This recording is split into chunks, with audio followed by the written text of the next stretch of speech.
আসসালামু আলাইকুম সবাইকে। আমাদের হুড পডকাস্টের নতুন এপিসোডে আমি আপনাদের সবাইকে ওয়েলকাম জানাচ্ছি। আমি K M Samiul Haque. First of all, আমরা আমাদের মেম্বারদের ইন্ট্রোডিউস করাতে চাই। আপনারা সবাই চিনেন আমার ফ্রেন্ড ফুয়াদ হাসান, রুবায়ত রাফি অ্যান্ড সামিউল হক।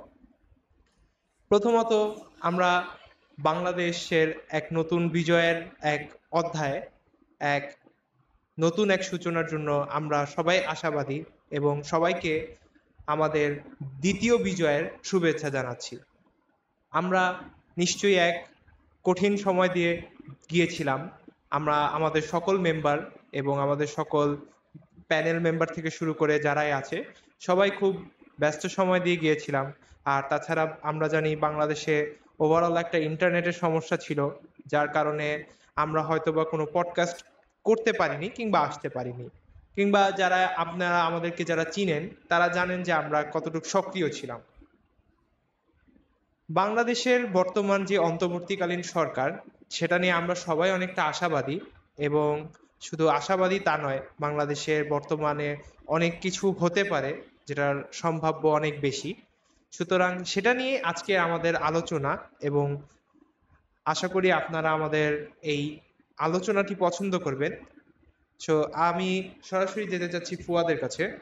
তো ফুয়া, তো তোমার অনুভূতি কি বাংলাদেশের বর্তমানে এই নতুন বিজয়ের সূচনাতে? সো বাংলাদেশের এই নতুন বিজয় বলতে গেলে মনে করো যে এতদিন আমরা সেন্সর ছিলাম, আমরা কোনো সরকার বিরোধী কোনো কথা বলতে পারতাম না মনে করি। And it is not about like সরকার বিরোধী। দ্য থিং ইজ দ্যাট মনে করো যে ওই যে থাকে না যে তুমি যে কোনো কিছু এক্সপ্রেস করতে চাইতেছো, কোনো কথা বলতে চাইতেছো, you think about the panda league, মানে ফুড পান্ডা নিয়ে চিন্তা করতে, আর লাইক মনে করো যে লিগের মানুষদের নিয়ে চিন্তা করতাম। So that was a bit of মানে ফ্রাস্ট্রেশন আসলে। মনে করো যে কোনো কিছু, যে কোনো প্ল্যাটফর্ম আসলে মনে করো যে বড় বড় ইনফ্লুয়েন্সাররা অনেকে হয়তো বা এই ফ্রাস্ট্রেশনে কোনো ধরনের মুখ খুলে নেয় শুরুর দিকে। সো আমরা আসলে আন্দোলনের টাইমটা আসলে দেখতে পারছি আসলে যে মানে কেমন ছিল অবস্থাটা।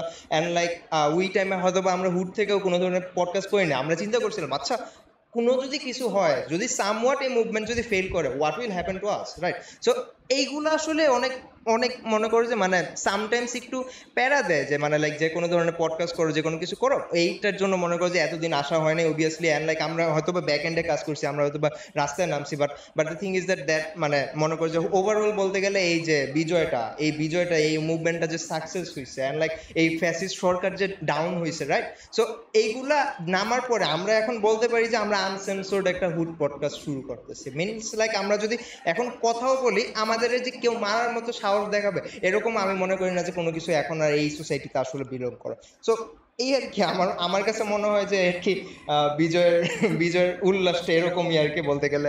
বাক স্বাধীনতা obviously and like freedom of speech is একটা ভালো একটা দরকারি একটা জিনিস আমি মনে করি এই বাংলাদেশের জন্য আর কি, অবভিয়াসলি কোনো ডেভেলপমেন্টের জন্য বা ইত্যাদির জন্য, যেটা আর কি America like most of the team মানে ফার্স্ট ওয়ার্ল্ড কান্ট্রিগুলোতে থাকে আর কি। এই হলো কি আমার অবস্থা আর কি। Going for possibly Rafi and Samiul, just তোমাদের কাছে কেমন লাগতেছে আসলে, যে কেমন আর কি এই বিষয়টা, বিজয় উল্লাস কেমন? যদি আমি আমার মতামতটা বলি, লাইক এতদিন ধরে স্পেশালি আমরা যে কোনো ধরনের বলি, যারা ধরো আওয়ামী লীগের মূলনীতি বা আমাদের ফ্যাসিস্ট সরকারের মূলনীতি বা এগুলির বিরুদ্ধে ছিল, তাদের জন্য মানে মুখে কুলু পাটা ছাড়া উপায় ছিল না। আনলেস লাইক সত্যি কথা বলতে, সোজা কথা, আয়না ঘরে যাওয়া ছাড়া কোনো উপায় ছিল না। হুয়েভার কিছু বললে আয়না ঘর, সোজা কথা আয়না ঘর, গুম, হত্যা, যাই যাই বলি না কেন, stuff like that would happen. But after all finally আমরা এখন বাক স্বাধীনতা পাইছি, যদিও কেবলমাত্র বাক স্বাধীনতা আসলে আমাদের বিজয়ের মাপকাঠি হতে পারে না। এখন ভবিষ্যতে ইনক্লুসিভ একটা মোটামুটি স্টেবল বাংলাদেশ গড়ার পিছিয়ে করতে পারলে হয়তো আমাদের বিজয়টা সার্থক হবে। এছাড়াও যদি বর্তমানে যে প্রতি বিপ্লবের যে আশঙ্কা করা হচ্ছে, যদি সেটা মোটামুটি স্টেবিলাইজ করা যায়, যেমনটা আমরা 75-এর পরে দেখছি, 75-এর পর যারা বিপ্লব করছিল তারা সেটা দীর্ঘদিন বজায় রাখতে পারে নাই, তাদের একটা ক্রিয়েট হয়েছিল। তো আমরা আশা করি যে আমাদের ছাত্র জনতা, আমাদের আমজনতা যারা আছেন, যারা সুশীল সমাজ আছেন, আমরা আশা করি যে আমরা এই বিপ্লবকে ধরে রাখতে পারবো। যদি আমরা ধরে রাখতে পারি, যদি একটা নতুন আগামী সুন্দর বাংলাদেশ গড়া যায় সবার জন্য, তবে সেটাই আসলে মূল সাফল্য। এইটুকু এখন আমি রাফিকে দিব, যদি ও কিছু বলতে চাই। কি বলবো, 18 তারিখ থেকে 5 তারিখ, it was one of the frustrating moment for all of us. যে আসলে এখন আমার মনে পড়ে যে আসলে 18 তারিখ থেকে 5 তারিখ পর্যন্ত যে আমি কয়জনকে কয়বার যে আসলে আনফ্রেন্ড করছি। আমি আমি আমি আমি এখনো জানি না যে আসলে কতজন আমার ফ্রেন্ড লিস্টে অ্যারাউন্ড 800-র কাছাকাছি একটা মেম্বার ছিল। এখন আমি দেখতেছি সেটা 307-এ নেমে আসছে, যে আমি আসলে যে কতজনকে খালি আনফ্রেন্ড করছি। অ্যাজ বিকজ যে একজনের কারণে আরেকজন ধরা খাবে, এটা তো খুব মানে পসিবল একটা অ্যাক্ট ছিল, যে তারা যেহেতু ফোন চেক করতেছে বারবার। আর ইভেনচুয়ালি খালি একটা পোস্টে এটা ঢুকলেই হয় যে কখন কি। আর ইভেনচুয়ালি ফোন একবার মেবি আমি ফ্ল্যাশও করছিলাম, যে কিছু যাতে নাও থাকে।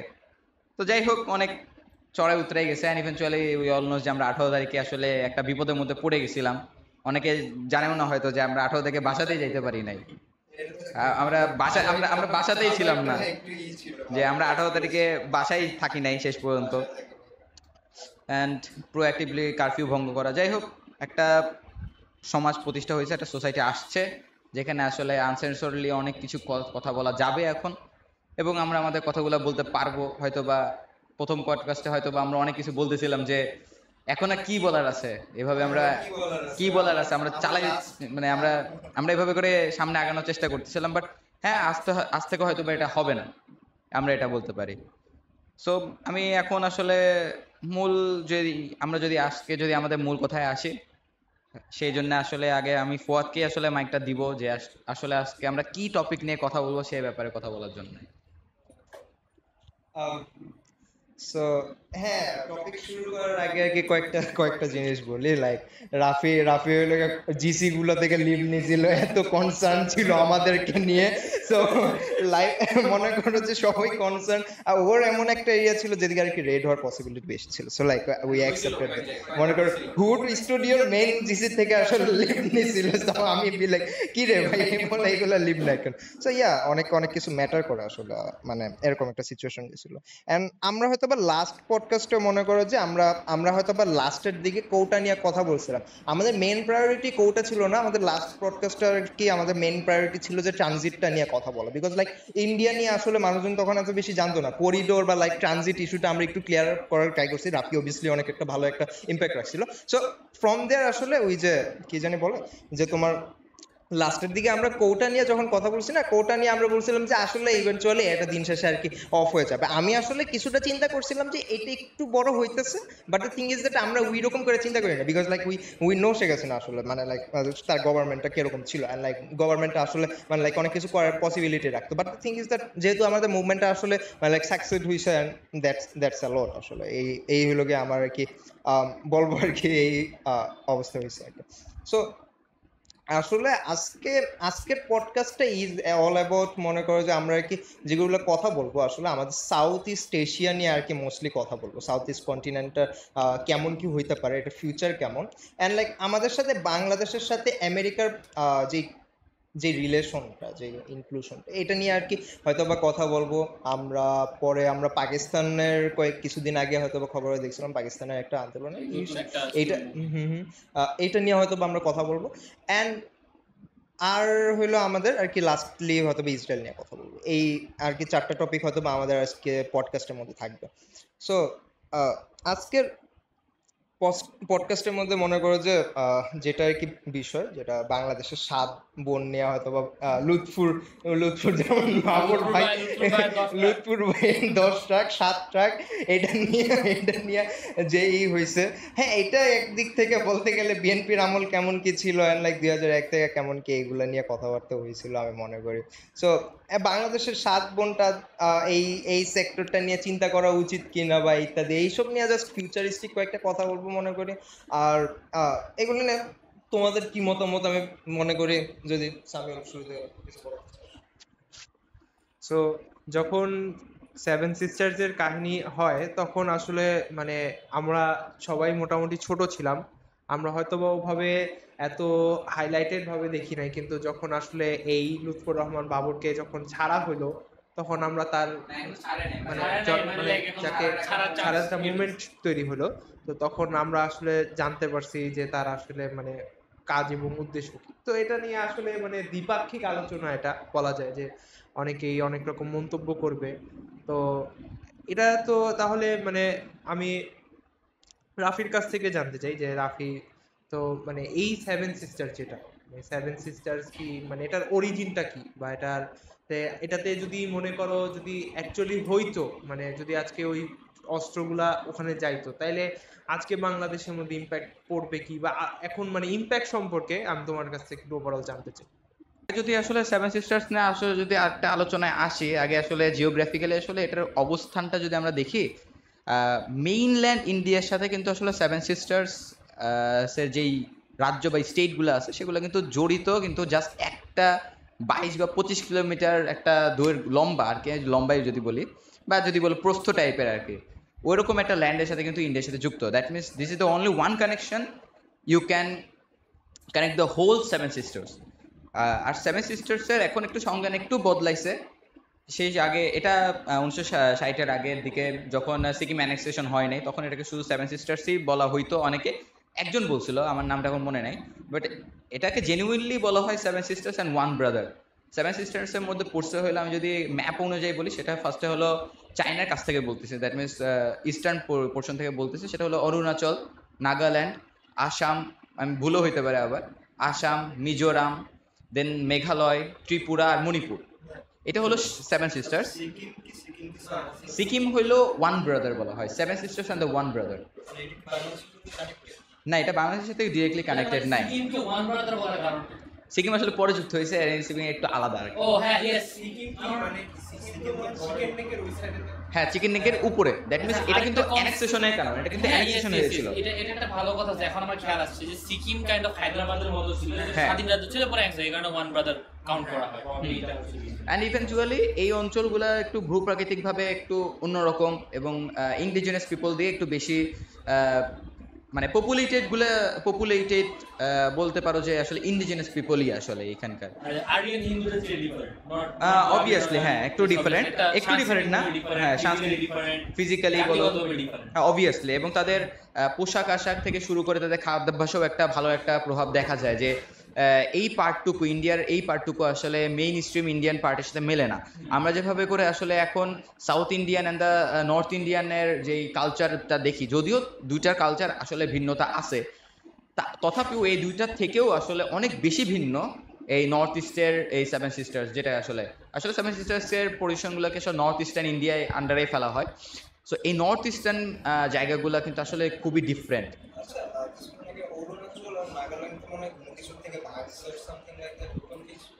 আসলে পুরাটা ছিল মূলত আসামের আন্ডারে ফার্স্টে। সো আসাম ভেঙে ভেঙে একটা একটা করে ভেঙে আসলে এরকম করা হয়েছে। যেরকম আসামের ওই তৎকালীন সময় জেলা, এখনকার জেলার আয়তন একটু ছোট, এখনকার জেলা আয়তনগুলো একটু ছোট ছোট করা হয় জাস্ট প্রশাসনিক কারণে, বাট তৎকালীন সময় জেলাগুলো অনেক বড় বড় করা হতো।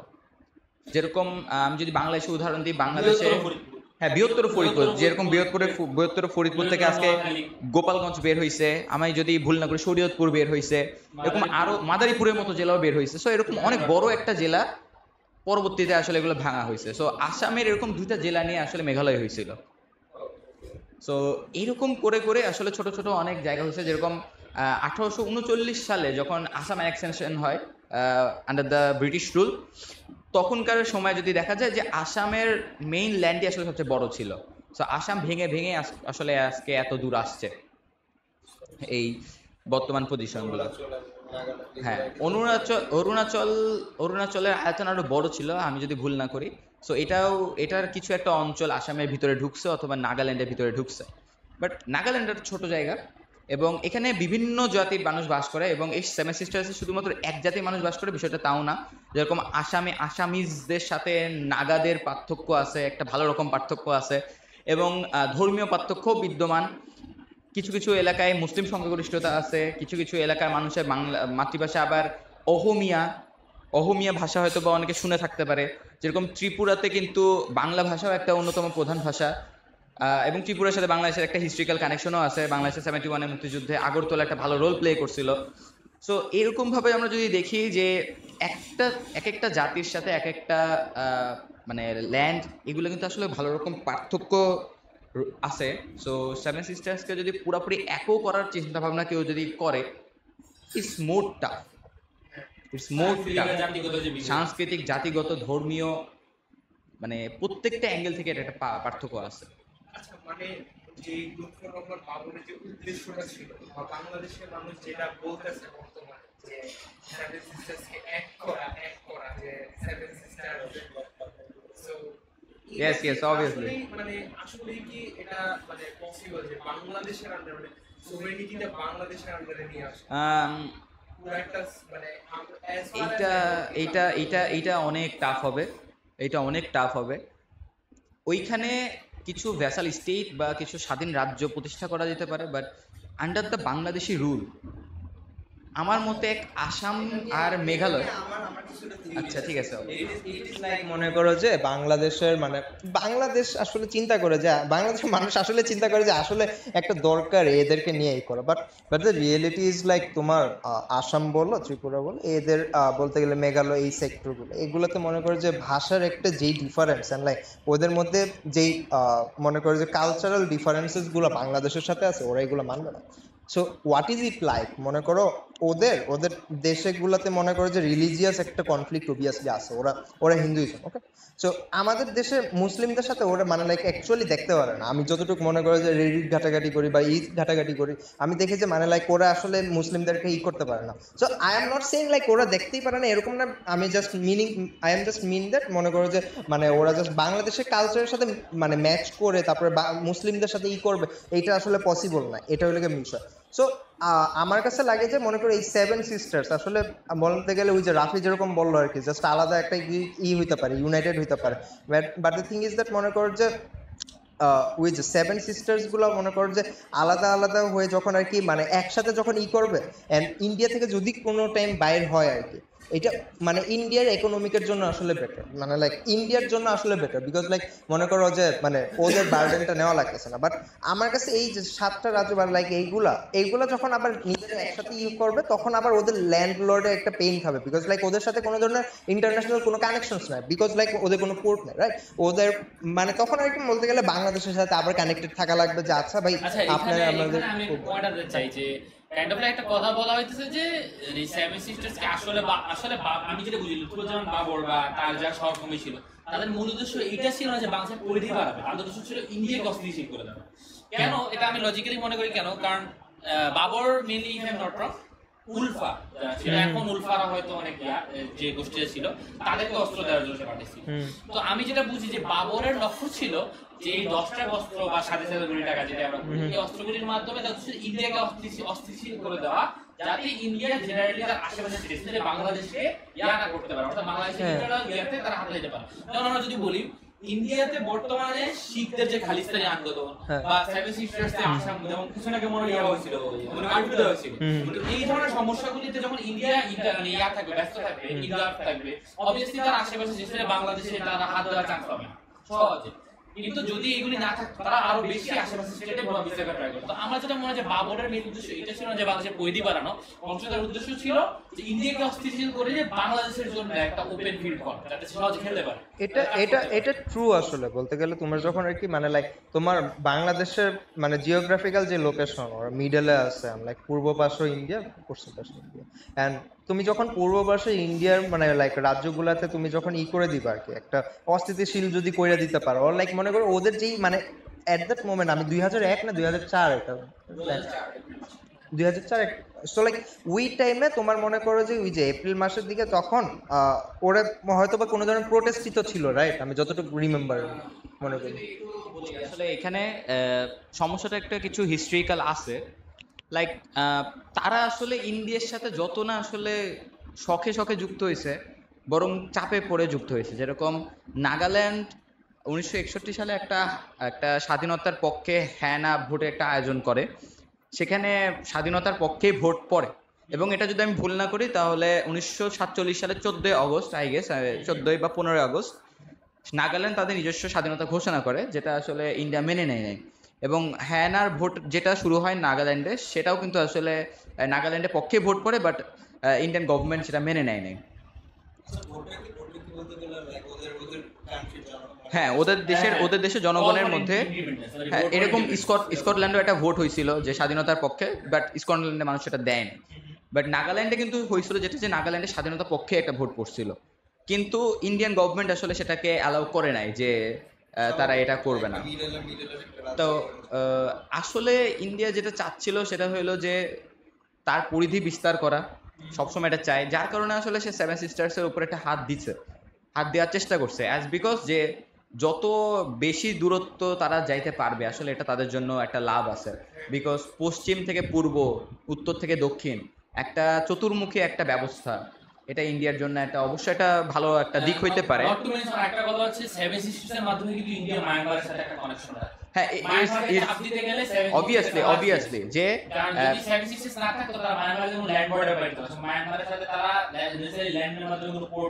ইভেন এখানে একটা কথা, সেটা হলো যে ইন্ডিয়া যেভাবে করে মানে দক্ষিণ পূর্ব এশিয়াতে যেভাবে করে তাদের প্রভাব বিস্তার করার চেষ্টা করতে পারবে, এটা কিন্তু আসলে একমাত্র শুধুমাত্র এই সেভেন সিস্টার্স দ্বারা পসিবল, আর কোনোভাবেই পসিবল না। সো অনেক কারণ আছে কেন ইন্ডিয়া এভাবে করে তাদের অ্যানেক্সেশনটা টিকে রাখছে সেভেন সিস্টার্সে, কিন্তু সেভেন সিস্টার্সে মানুষটা কি আসলে চাচ্ছে কিনা যে আসলে এভাবে থাকতে, answer is one kind of যে আসলে যারা থাকতে চায় না, কারণ তাদের সাহিত্যের ওপর, তাদের সংস্কৃতির ওপর কিন্তু আসলে আক্রমণ হচ্ছে। যেটা ফুয়াদ বলছিল যে তারা অনেকে হিন্দু, বাট এখানে এখানে একটা জিনিস বলতে হবে যে আসলে যারা সমতলে আছে বা যারা শহরী অঞ্চলে আছে তারা আসলে হিন্দু, and eventually they are not from that indigenous tribes. তারা আসলে বিভিন্ন উত্তর ভারতের হিন্দুরাই আসলে তাদেরকে মাইগ্রেট করা হয়, মাইগ্রেট করে তাদেরকে সেখানে আসলে একটা এমনভাবে তাদেরকে রাখা হয় যাতে তারা পরবর্তীতে কোনো ক্ষমতাসীন ভারতীয় সরকারের সাথে এই অঞ্চলগুলোকে প্রশাসনিকভাবে যুক্ত করতে পারে। সো স্বাভাবিকভাবেই এই অঞ্চলে মানুষ এটা মেনে নিতে পারে নাই। আরও একটা কারণ আমরা যদি আসলে ক্রিকেট খেলাটাও যদি আসলে খুব ভালো করে দেখি, যে ক্রিকেটে আমরা অনেক বড় বড় ইন্ডিয়ান স্টার্সের নাম দেখতে পাইছি, আমরা আইপিএল বা আরও এনপিএল এর মতো অনেক কিছুই দেখতে পাই, প্রায় প্রত্যেকটা লিগই আমরা দেখতেছি বা ইন্ডিয়ান খেলা দেখতেছি। আসলে সেখানে কিন্তু আসলে ক্রিকেটে আমরা কিন্তু আশানুরূপভাবে কখনোই কিন্তু আসলে এই সেভেন সিস্টার্স থেকে আসা কোনো ধরনের পিপলদের আসলে দেখি না। এমনকি এটা আমি দেখছি, যেটা আমার মনে হয় যে সেভেন সিস্টার্স বা যে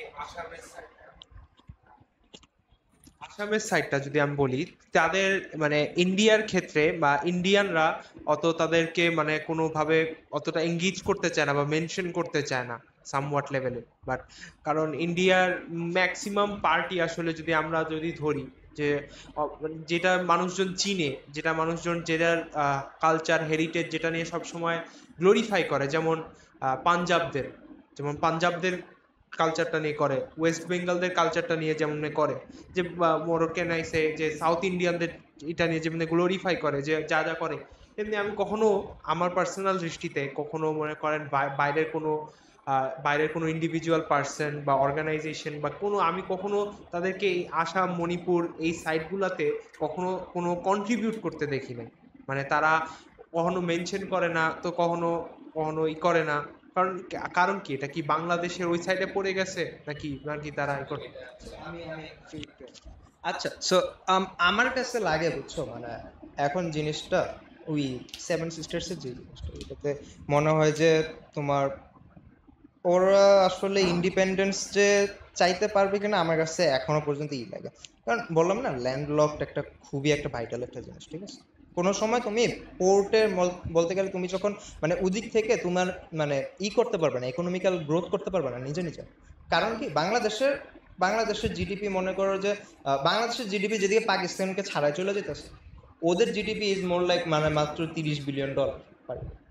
সো সেভেন সিস্টার্স, সো ওদের বিষয়টা খুবই মানে লাইক মনে করো যে মানে ওরা যদি ইন্ডিপেন্ডেন্স চায়, এটা খুবই আনলাইকলি যে ওরা আসলে একটা ভালো একটা স্টেট, ভালো একটা কান্ট্রি। এই সেভেন সিস্টার্সের বা লাইক আসামের এই সেটগুলো, এগুলো আর কি মোস্ট লাইকলি চাইতেছে যে তোমার বাংলাদেশের পার্ট হইতে। কারণ কি, কারণ ওরা ভাববে যে আচ্ছা হয়তো বা বাংলাদেশের পার্ট হওয়া ইজ মোরলি বেটার। এখন হ্যাঁ, দেয়ার্স মেনি স্টাফ যে লাইক কালচারাল ভাবে জয়েন করে, মানে কালচারাল, রিলিজিয়াস ও like many other stuffs, but এইগুলো তো মনে করো যে ইন্ডিয়ার সাথে আছে ভাই। তোমার ইন্ডিয়াতেও মনে করো যে ল্যাঙ্গুয়েজের একটা ব্যারিয়ার আছে, ওদের মধ্যে আছে। এইগুলো ম্যাটার করলো মনে করো যে ওই যে আমি বললাম না যে তোমার যদি তোমার বাংলাদেশের সাথে কানেক্টেড না হয়, চায়না মুখ খুলে বসে আছে। চায়না অবশ্যই অরুণাচল নিয়ে নিবে।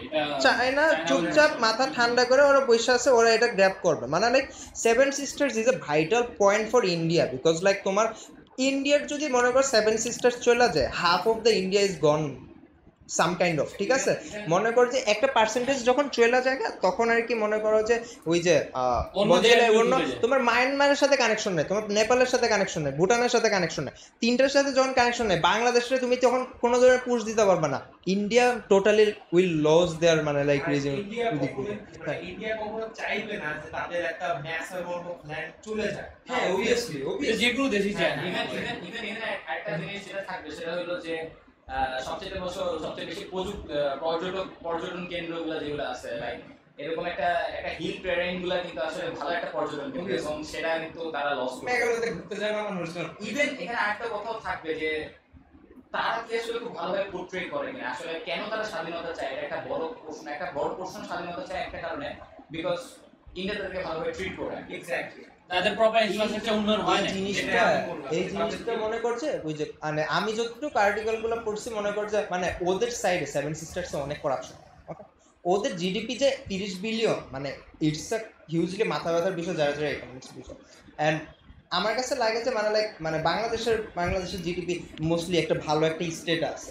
এখন the question is like Bangladesh কি ওদেরকে নিবে অর নট, মানে লাইক মানে এখন মানে it is not a thing যে সেভেন সিস্টার্স আলাদা হবে অর সামথিং, বাট ওরা যদি আলাদা হয় that would be better option for them, because like India এত বড় কিছু আর কি ভালো করে করতে পারবে না, মানে লাইক ইন্ডিয়া ভালো করে আর কি ট্রিট করতে পারতেছে না।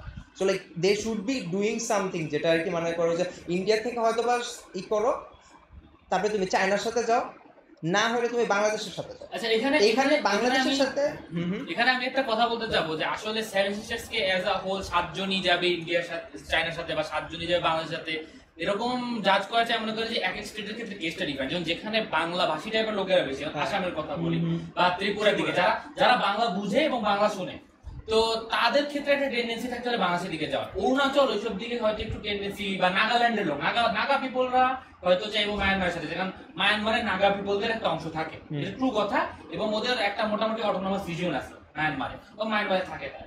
তো নাগাল্যান্ড টাইপের কিছু লোকেরা হয়তো মায়ানমারের দিকে চলে যাওয়ার ট্রাই করবে, এবং অরুণাচল ওইসব দিক প্রবাবলি চাক না চাক চায়নার সাথে যেতে বাধ্য হবে, কারণ চায়না ওদের ছাড়বে না সোজা কথা।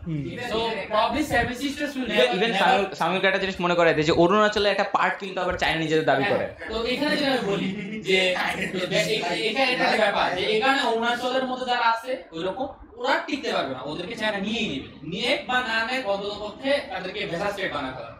তো যেটা হচ্ছে যে বাস হচ্ছে সেভেন সিস্টার্স যদি স্বাধীন হয়ে যায়, সেভেন সিস্টার্স থাকবে না, একই দেশের সাথে একই জায়গায় চলে যাবে, এটা হবে। ইভেন আমার মতে এটা করার বেটার যে like state like Tripura should join Bangladesh, Assam পুরোটাই যে জয়েন করবে আসলে কথা নাই, হয়তো কয়েকটা জেলা জয়েন করার চান্স থাকবে। এই ক্ষেত্রে যে সমস্যাটা হবে যে মেঘালয়ের আসলে করা কিছু থাকবে না, তখন তাদেরকে আইদার বাংলাদেশের সাথে যুক্তই হইতে হবে, কারণ মেঘালয় যেহেতু পুরোটাই আসলে আসাম দিয়ে আসলে বর্ডার আর বাংলাদেশ দিয়ে। সো এইরকম জায়গাতে যদি কোনো একটা কিছু ভ্যাসাল স্টেট গঠন হয়ও, এই অঞ্চলগুলো এমনভাবে আসলে পরিচালিত হবে যে কোন একটা পাওয়ারের খেলা হবে। সো অবভিয়াসলি এইখানে শুধু একটা পাওয়ার খেলবে না, এখানে আসলে অনেক পাওয়ারই খেলার চেষ্টা করবে। অ্যান্ড ইভেনচুয়ালি আমরা যে একটা বিজয় দেখছি 5 আগস্ট, এই 5 আগস্টের বিজয় কিন্তু আসলে এক প্রকার আমেরিকারও একটা বিজয়, কারণ তারা এটা নিয়ে আমরা অবশ্যই কিছুক্ষণ পরে আমরা আনবো, বাট হ্যাঁ। সো সেভেন সিস্টার্স এর এই যে একটা অবস্থান, ইভেনচুয়ালি এই যে আমরা যে আলোচনা করতেছি এটা যে আজকেই নিউ হচ্ছে বিষয়টা তেমন না, রায়ট কিন্তু সেখানে মাঝে মাঝেই হয়, এবং আমরা 21 সালে বা 22 সালে আমার এক্স্যাক্টলি মনে নাই, একটা মণিপুরে রায়ট হয় যেখানে আসলে খুব মর্মান্তিক কিছু ঘটনা ঘটে, যেরকম অনেক মানুষকে তো মেরে ফেলাই হয়, এবং ওই অঞ্চলের অনেক টিপিক্যাল হিন্দু মব যারা ছিল তারা ওই এলাকার একজন বা দুইজন, আমি যদি ভুল না করি একজন অথবা দুইজন হিন্দু খ্রিস্টান দুইজন মহিলাকে তারা উলঙ্গ করে গোটা শহর ঘোরায়, দ্যাট মিনস গোটা গ্রাম ঘোরায় আর কি, ওই এলাকা ঘোরানোর পর তাদেরকে কিন্তু আসলে গ্যাং রেপ করে তাদেরকে।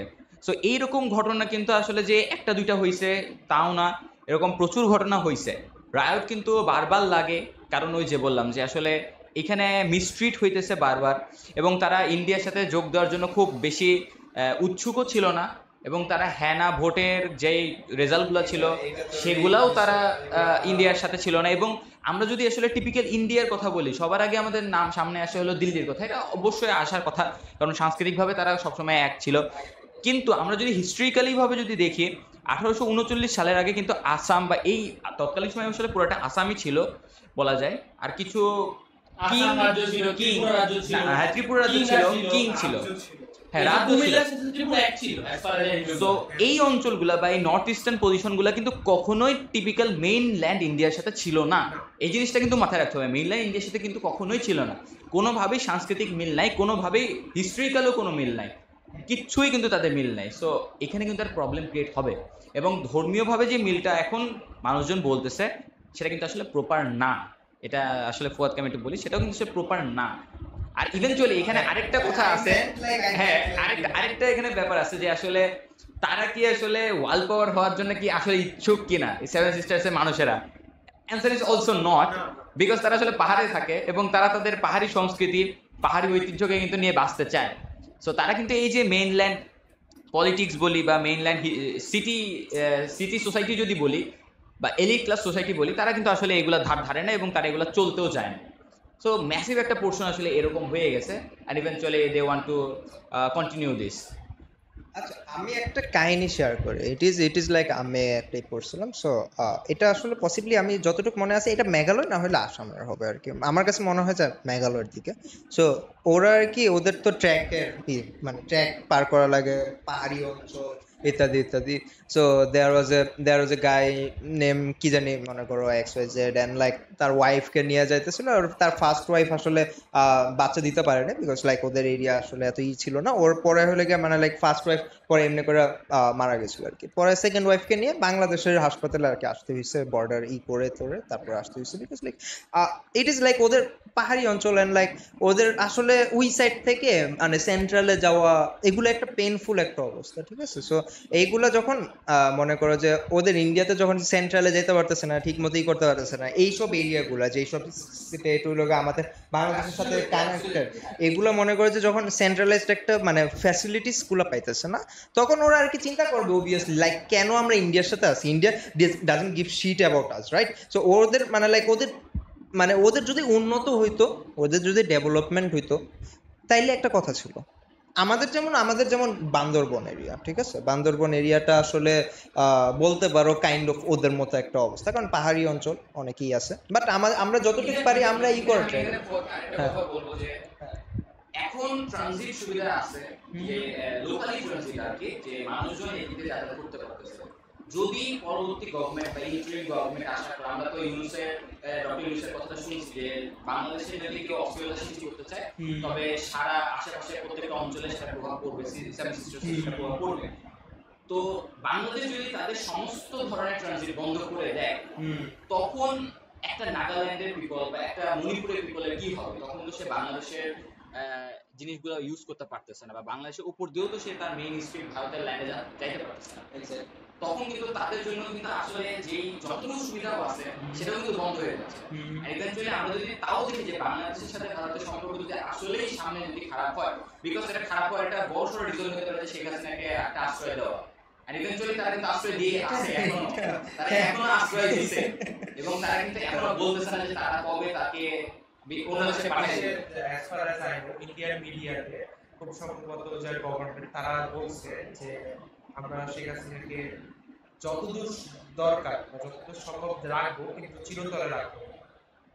আবার এখানে কিন্তু এটা আসলে হ্যাঁ পলিটিক্যাল একটা থাকতেছে ভাই। দেখো তুমি যখন ইন্ডিয়াতে আসো, রাইট, আমরা শেখ হাসিনাকে দেখতেছি ইন্ডিয়াতে আছে, সব ঠিক আছে, তোমার Sajeeb Wazed Joy is talking with every স্টেটের দরকার সব টেলিভিশনের সাথে কথা বলতেছে ইন্ডিয়াতে, রাইট।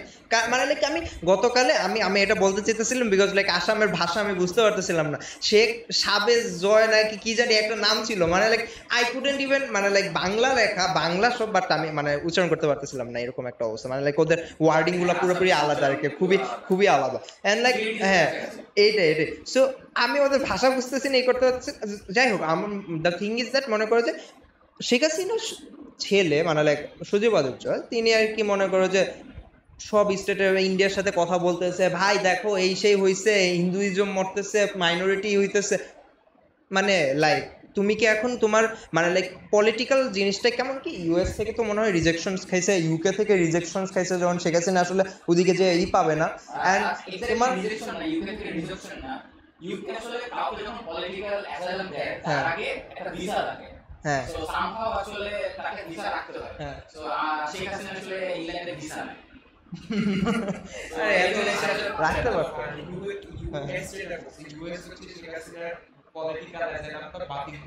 হ্যাঁ এক্স্যাক্টলি ইউএস তো বাদ দিবে, ইউকে অ্যাকচুয়ালি শুধু বাতিল করে নাই বাট মানে রিজন দেখাইছে রাখতে পারবে না। সো আমার হলো কি মনে কর আমার থিওরি আর কি, এখন তোমার শেখ হাসিনা যখন আর কি কোথাও যেতে পারতেছে না ভাই, যতই হোক former prime minister, but the thing is that fascist সরকার ছিল, সবাই ভাগাইছে অ্যান্ড লাইক এরপরে তুমি আসলে মানে লাইক ওই রকম রেসপেক্ট দিতে পারতেছি না। But the thing is that মনে করো যে ওনাকে যখন ভাগানো হয়েছে, যখন কোথাও যাওয়ার জায়গা পাইতেছে না, what can you do actually? তুমি এখন তোমার নিজের কান্ট্রিতে ব্যাক যেতে পারো, তোমার ইন্ডিয়া তোমাকে কি দিতে পারতেছে? তোমার নরেন্দ্র মোদী একজন মানে লাইক মানে ক্লোজ একটা সোর্স, ওই বলবো যে আচ্ছা তুমি দেখো আসলে কি করা যায়, তোমার রয়ের এজেন্ট এইগুলো মানে লাইক যতই হোক ইন্ডিয়ার একটা সাপোর্ট আছে and Sheikh Hasina is doing that. আসলে মনে করো তিনি যেটা করতেছে জাস্ট ইন্ডিয়াতে মনে করো যে প্রোপাগান্ডাটা ছড়ানো, যাতে হলে গিয়ে তার বিরুদ্ধে কোনো ধরনের অ্যাকশন যাতে ইন্ডিয়াতে না নেওয়া হয়। বাঙালিরা বুঝতেছি কিনা আমি জানি না, but the thing is that তোমার ইন্ডিয়াতে তোমার যখন শেখ হাসিনা গেছে, she is just trying to manipulate the Indians that I can stay there, I can stand there. একটা উদাহরণ আমরা দিতে চাই যে ওয়েস্ট বেঙ্গলের যে মিডিয়া আছে, মানে আমি ঠিক জানি না, কিন্তু আমি এক্স্যাক্টলি কোন চ্যানেলটা জানি না, কিন্তু এরকম একটা ভিডিও আমি দেখছিলাম যে আমরা মানে বঙ্গবন্ধুকে মৌলবাদীরা মানে বঙ্গবন্ধু কন্যা সরকারকে মৌলবাদীরা সরাই দিচ্ছে, মানে যে স্বাধীনতা আছে তাকে মৌলবাদীরা সরাই দিচ্ছে। আমার মনে হয় এটা কেমন কথা? আন্দোলন তো ছাত্র জনতা সবাই মিলে করছে, মানে এরকম কিছু এখন বললাম না এটা আমরা বলি বাংলাদেশের মিডিয়া করছে নাকি আইসা মানে বাংলাদেশ মিডিয়া প্রচার করা হয়েছে যে যারা রাস্তায় নামছে প্রত্যেকটা লোক হচ্ছে শিবির, প্রত্যেকটা লোক হচ্ছে মৌলবাদী, প্রত্যেকটা লোক জামাতের। এটা তো তোমার সরকারের প্রোপাগান্ডা। তোর ইন্ডিয়াতে চলছে এরকম যে this government was taken off by the extremist. এইটাই সমস্যা তোর আমাদের দেশের মধ্যে। আমি বলবো না যে তোমার এক্সট্রিমিস্টদের নিচে এগুলা জাস্ট করা, কথাটা হলো যে তোমার শেখ হাসিনা ওদিকে যা সেই সুন্দর পলিটিক্স খেলতেছে, এটা আনবিলিভেবল। লাইক তোমার ভারতে আন্দোলন ঠেকানোর জন্য হইলে তোমার এইটা করানো হইতেছে, মানে লাইক তুমি যখন ভারতের মানুষদেরকে বুঝাইতে পারবা, প্রোপাগান্ডাটা বুঝাইতে পারবা যে ভাই ওদিকে এক্সট্রিমিস্ট ঢুকছে, কারণ তোমার ইন্ডিয়ানরা চিন্তা করে যে ভাই বাংলাদেশ এমন একটা কান্ট্রি যারা মাইনরিটির উপরে নির্যাতন করে, ওদের কাছে ওই মানে এই ন্যারেটিভটা আসলে অনেক বেশি করে ওদের মাথার মধ্যে ঢুকানো হয়েছে। এই চিন্তা ভাবনাটা আসলে ওরা অনেক আগে থেকে চিন্তা করে যে ভাই মানে বাংলাদেশ মানে মুসলিম অ্যান্ড লাইক মানে আমি যখন রেডিট ঘুরতাম, ঠিক আছে, আমি খালি দেখতাম যে ভাই মানে শেখ হাসিনা গভর্নমেন্ট জাস্ট হলে এদেরকে বাঁচায় রাখছে, she is a good woman. So এরপরে তোমার ওই যে বললাম না যে তোমার এই প্রোপাগান্ডাটা জাস্ট হলে শেখ হাসিনা আবার পিচ করা ট্রাই করতেছে যে এক্সট্রিমিস্টরা জাস্ট বাই করতে পারতেছে না, হইলে তোমার ইন্ডিয়াতে এতদিন আগে তোমার হইতো। হ্যাঁ তোর মনে করছে এই যে শেখ হাসিনা যে কামব্যাকটা দেওয়ার ট্রাই করতেছে, এটা কেমন কি? কারণ মানে কামব্যাক না, আসলে তোমার ইন্ডিয়াতে যখন মনে করে যে সামওয়াট লেভেল জনগণের স্বার্থে, জনগণরা যদি মনে করে যে পলিটিক্যাল একটা অ্যাজাইলাম দেওয়ার জন্য একটা রাজি, জনগণরা বলবে যে না আমরা প্রোটেস্ট কেন করবো, আসলে এক্সট্রিমিস্টরাই নিচ্ছে আসলে, ঠিক আছে। ওরা যখন দেখাইতে পারবে যে আসলে মাইনরিটিরা হইলো মরতেছে বাংলাদেশের মধ্যে, যেই কাহিনীটা আসলে হইতেছে, সো এইগুলো সব অ্যারাউন্ড করতেছে যে শেখ হাসিনা যাতে ঠিক মতো তোমার ইন্ডিয়াতে থাকতে পারে। ইন্ডিয়াতে যেদিন থাকতে মানে লাইক ঠিক মতো থাকতে পারলে আওয়ামী লীগের নেতারা থাকতে পারবে, আওয়ামী লীগের নেতা থাকতে পারলে ওদের আসলে তুমি ইন্ডিয়া থেকে তুমি বাংলাদেশে আনাটা মানে like it's kind of difficult যদি তুমি পলিটিক্যাল অ্যাজাইলাম একটা বানাই দাও, ঠিক আছে। অ্যান্ড লাইক ইন্ডিয়ার সরকার চাবে যাতে ওরা একটা পলিটিক্যাল অ্যাজাইলাম দেওয়া যায় অ্যান্ড লাইক পরে একটা রিফর্ম করে পরে এক সময় বাংলাদেশে পাঠানো হোক, তারপরে আবার করা হোক, মানে ক্যাওস করা হোক। আমি এখানে ফুয়াদ থেকে একটা প্রশ্ন করব যে এখান থেকে যদি আসতে চাই তাহলে পলিটিক্যালি বাংলাদেশে কি করা উচিত? আসলে আমার কাছে লাগে যে ভাই আমি ইন্ডিয়ানদের কাছে, যদি আমার পডকাস্ট কেউ যদি ইন্ডিয়ানরা দেখো, আমার কথা থাকবে যে তোমরা আসলে যেমন পশ্চিমবঙ্গের মধ্যে আমি দেখছিলাম যে প্রোটেস্ট করছিল, রাইট? তোমরা জানো কাহিনীটা কেমন কি? তোমরা জানো যে আসলে আমাদের বাংলাদেশের অবস্থাটা কেমন কি হয়েছে, কারা করছে, তোমরা ভিতরের খবর যারা যারা জানো জাস্ট বলবো যে স্প্রেড করো, বিকজ লাইক এটা ছাড়া ইন্ডিয়াতে যদি তোমার মনে করো যে প্রোপাগান্ডা দিয়ে জাস্ট হলে গিয়ে মনে করো যে একটা ব্রেন ওয়াশ, একটা আই ওয়াশ দিয়ে রাখা যায়, এন্ড লাইক তুমি তোমার জনগণরা কিছু জানে না, লাইক তোমার শেখ হাসিনা জাস্ট থাইকা যেতে চাইছে, তাইলে কিছু করার বাংলাদেশ পলিটিক্যালি কি মুখ দিতে পারে? আমার কাছে লাগে যে বাংলাদেশে মুখ দেওয়ার মতো বলতে গেলে এখন ইন্টারিম গভর্নমেন্ট যতদিন আছে, শেখ হাসিনাকে জাস্ট শেখ হাসিনা যেসব কাজগুলো করছে, যে লিগগুলো আছে এগুলোর কারণে অ্যাজ ফার অ্যাজ দরকার ইন্ডিয়া যদি আসলে এরকম ভাবে একটা সেন্টিমেন্ট ক্রিয়েট করতে পারে যে হ্যাঁ হাসিনাকে আসলে আমাদের যেই লবি আমরা দিচ্ছি বা আমরা যেই জায়গায় থাকার জায়গা দিচ্ছি, পলিটিক্যাল অ্যাসাইলাম যে দিচ্ছি, এটা আসলে কারেক্ট এবং ভারত এটা করেই গেল, তাহলে আমরা ভারতকে কিভাবে আসলে পলিটিক্যালি একটা বেস্ট অ্যান্সার দিতে পারবো, যার কারণে ভারত আসলে পলিটিক্যালি আসলে এই জিনিসটা ছেড়ে দিবে যে আমরা পলিটিক্যাল অ্যাসাইলাম দিব না। ছাড়ার মানে আমার মতে কি ভাই, দেখো ছাড়ার তেমন কারণ আমি দেখি না। কারণ ফার্স্ট অফ অল আমরা মানে তো প্রিভিয়াস পডকাস্টে যেরকম আমরা ট্রানজিটের যেটা আলাপ করছিলাম, যেটা হইতেছে ট্রানজিট থেকে কিন্তু ইন্ডিয়া একটা ম্যাচ একটা পাবে। এখন মনে করো কি যদি বাংলাদেশের সাথে যদি ইন্ডিয়ার সম্পর্ক কোনো রকম খারাপ হয়ে যায়, মতো অন্তরিম ইন্টারিম গভর্নমেন্ট বা নিউ গভর্নমেন্ট যে আসে তার সাথে সম্পর্ক খারাপ হয়ে যায়, তারা কিন্তু এই ট্রানজিটটা ইউজ করতে পারবে না, তাদের ফার্স্ট অফ অল একদিক দিয়ে ক্ষতি। এখন আবার সেই খাতা মানে ইন্ডিয়ান গভর্নমেন্ট আসলেই এখন দিশেহারা, মানে বর্তমানে still they are in favour of Sheikh Hasina, তারা এখনো শেখ হাসিনার পক্ষে আছে। যেমন বাংলাদেশের অন্তরিম সরকারের শপথ গ্রহণে ভারতীয় হাই কমিশনার আসে নাই, বাংলাদেশে যে অ্যাম্বাসেডর সে আসে নাই, তা না আসার কারণ কি? নীরব প্রতিবাদ। হ্যাঁ, নীরব প্রতিবাদ অবশ্যই। তো এখান থেকেই বলা যায় যে এখানে যে এখনো তারা শেখ হাসিনাকে আছে। এখন শেখ হাসিনা যদি রাজনৈতিক আশ্রয় নেয় সেখানে যদি, তাইলে তো মনে করেন ভারত অলরেডি বলে দিছে যে আমরা রাখবো, যতদিন লাগে রাখবো, কিন্তু আমরা পার্মানেন্টলি রাখবো না। আমি যদি এখানে এখন যদি বলি যে দিন শেষে ওই আবার আগের ঘটনাতে আমাদের ফিরে আসতে হবে। যদি আসলে ভারত যদি আসলে পলিটিক্যালি যদি আমাদের সাথে গেম খেলতেই থাকে, এই হাসিনা গেম যদি খেলতেই থাকে, দেন আসলে ডক্টর ইউনূস যেটা বলছে আসলে ওইটা ছাড়া আমাদের আসলে কোনো গতি থাকবে না। দেন আমাদেরকে আসলে তাদের সেভেন সিস্টার্সে অ্যাটাকটা দিতেই হবে।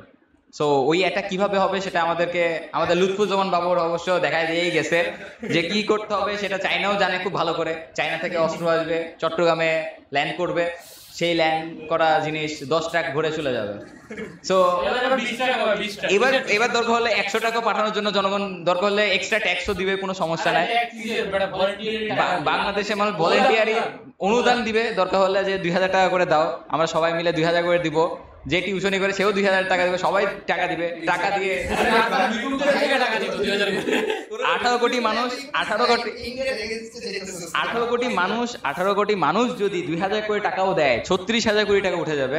and eventually it's bizarre moment for them. So ULFA হোক, হুজি হোক, যতগুলা সংগঠন আছে 15 সাল বা 18 সাল পর্যন্ত কিন্তু তারা অ্যাক্টিভ ছিল, এটা কিন্তু মাথায় রাখতে হবে। ইভেনচুয়ালি রায়ট কিন্তু 21 সাল বা 22 সাল পর্যন্তও হয়েছে, and eventually it's not new. So এটা যে অনেক আগেকার ঘটনা, sorry it's not old enough. So এটা অনেক আগেকার ঘটনা, অনেক আগে হয়েছিল, ব্যাপারটা কিন্তু তা না। সো 22 সাল পর্যন্ত কিন্তু তারা কিন্তু তেজে ছিল। অ্যান্ড ইভেনচুয়ালি আসামের নির্বাচন নিয়ে কিন্তু অনেক কথা শুরু হয়েছে যে বিজেপিকে আসলে ওখানে আসলেই জিতছে নাকি চুরি করে জিতছে। কারণ আসামে তারা যেভাবে করে আসলে মানুষ মারছে, সেই মানুষ মারার পর তারপরে যে ইয়াটা করছে হোয়াটএভার এলস। সো এখন এই আসামের ব্যাপারে যে ঘটনাগুলো আসলে বললাম, সো এরকম ঘটনাই আসলে সেভেন সিস্টার্সের অন্যান্য জায়গাগুলোতেও হয়েছে। তো এরকম হওয়ার কারণে অবশ্যই তাদের মধ্যে অবশ্যই একটা ক্ষোভ অবশ্যই থাকবে, কেন থাকা খুবই স্বাভাবিক।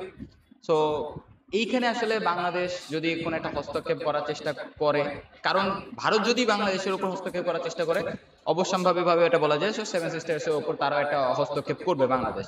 এবং বাংলাদেশ তো আর নিজে নিজে সেই হস্তক্ষেপটা একা একা করতে পারবে না, বিকজ বাংলাদেশ কোনো ওয়ার্ল্ড পাওয়ার না। আর ইভেনচুয়ালি যে কথাটা আগে বলতেছিলাম যে কোন পাওয়ার বাংলাদেশকে আসলে ব্যাগটা দিতেছে, ইভেনচুয়ালি এখানে সবাই যেটা বলতেছে আসলে সেটাই আছে। আমি বলতে দিচ্ছি যে কোন পাওয়ার, সেই কোন পাওয়ারের ব্যাপারটা আগে এটা এনশিওর করতে হবে যে সেই কোন পাওয়ার যারা বাংলাদেশকে পিছন থেকে এত একটা বড় একটা কিছু উদ্দীপনা দিল, লাইক আমরা কোনো অ্যাপলিটিক্যাল চোদনাদের মতো বলবো না যে বাংলাদেশের ছাত্ররাই আন্দোলন করছে, ছাত্ররাই সবকিছু করে ফেলছে। অবভিয়াসলি ব্যাক পাওয়ার ছিল, অবভিয়াসলি কিছু পলিটিক্যাল পার্টিসে ব্যাক পাওয়ার ছিল। তো ওইটা নিয়ে আগে ফুয়াদের একটা মত কি হইতে পারে? হ্যাঁ হ্যাঁ, এগুলো নিয়ে একটু পরে বলতেছি। তো থিং ইজ দ্যাট, মনে করো যে হ্যাঁ ধরো বাংলাদেশ আসলে চায় সেভেন সিস্টার্স দরকার, সেভেন সিস্টার্স চায় বাংলাদেশ হওয়া দরকার ওদের some kind of, because like আমাদের মানে like language isn't A fact, cultural isn't A fact, because like আমাদের সাথে অনেক মানে লাইক আদিবাসীরা চট্টগ্রামে আছে, লাইক মানে ইন্ডিয়াদের মধ্যে যে কালচারাল ডাইভার্সিটি আছে ওইগুলোর মধ্যে ওরা লিভ করতেছে। So like it isn't a big factor আসলে যে বাংলাদেশের সাথে কোনো সমস্যা হবে কিনা।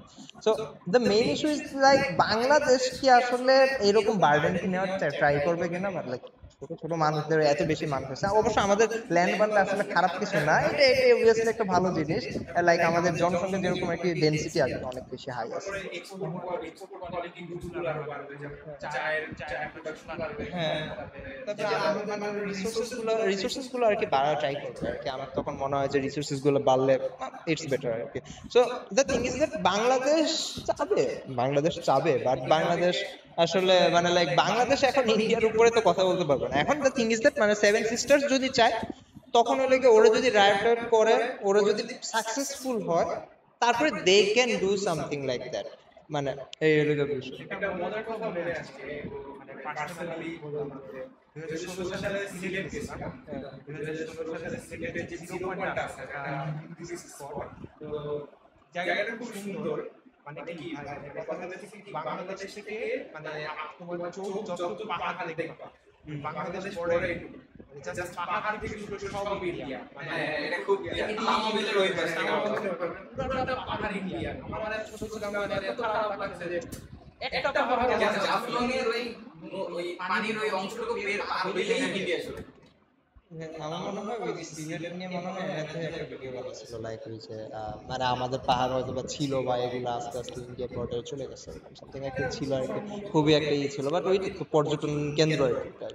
তো যাই হোক, মনে করো যে এখন ওদের মধ্যে যদি রায়ট হয়, এরপর প্রোটেস্ট হয়ে যদি ওরা সাকসেসফুল হয়, তাইলে মনে হয় একটা চান্স থাকতে পারে। তাছাড়া আমার কাছে মনে হয় যে আসামের এই সাইড থেকে আর কি একটা বড় একটা আছে। এখন আমরা মনে করি যে মানে লাইক একটু সুপ্রিম পাওয়ার গুলো নিয়ে কথা বলবো, বাট বিফোর দ্যাট মনে করো যে যে আসলে ওদের নিজেদের মধ্যে থেকে রায়ট করে স্বাধীনতার চেষ্টা খুবই কম আমার মনে হয়, কারণ আসলে ইন্ডিয়ার ফোর্সেসটা ওখানে স্টেশনে আছে। এইটাই সো লাইক মনে করি যে লিভিং ইট ফর কিন্তু ডিএসএফ আছে, তারপরে আরো মেন আর্ম ফোর্স তো আছেই, আরো সাইড অনেক ফোর্স থাকতে পারে, আর হয়তো থাকতে পারে যে রাষ্ট্রীয় রাইফেলস আছে কিনা আমি শিওর না, থাকার কথা, যেহেতু ওরা কাজে জঙ্গি নিধন করা এরকম যে ফোর্স ওরা রাখছে। তো I don't think that যে আসলে তারা ইন্টারনালি স্ট্রাইক করে পারবে, কারণ আরেকটা সমস্যা হচ্ছে তাদেরকে যারা সাপোর্ট দিতে এতদিন তো তারা বলেছিল, এখন বাবর হয়ে আসতে পারছে I don't know।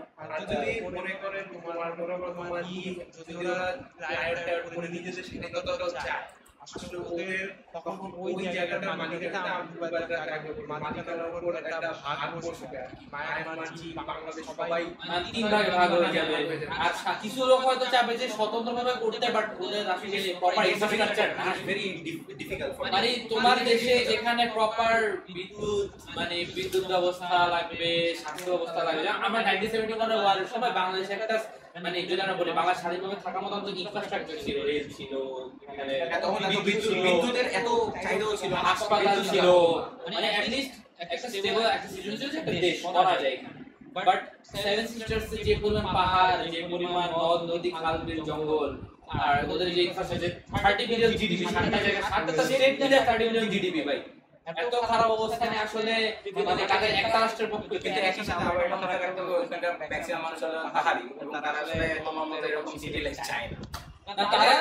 কিন্তু তারা যে যুদ্ধ করে পারবে, এটাও একটা ব্যাপার।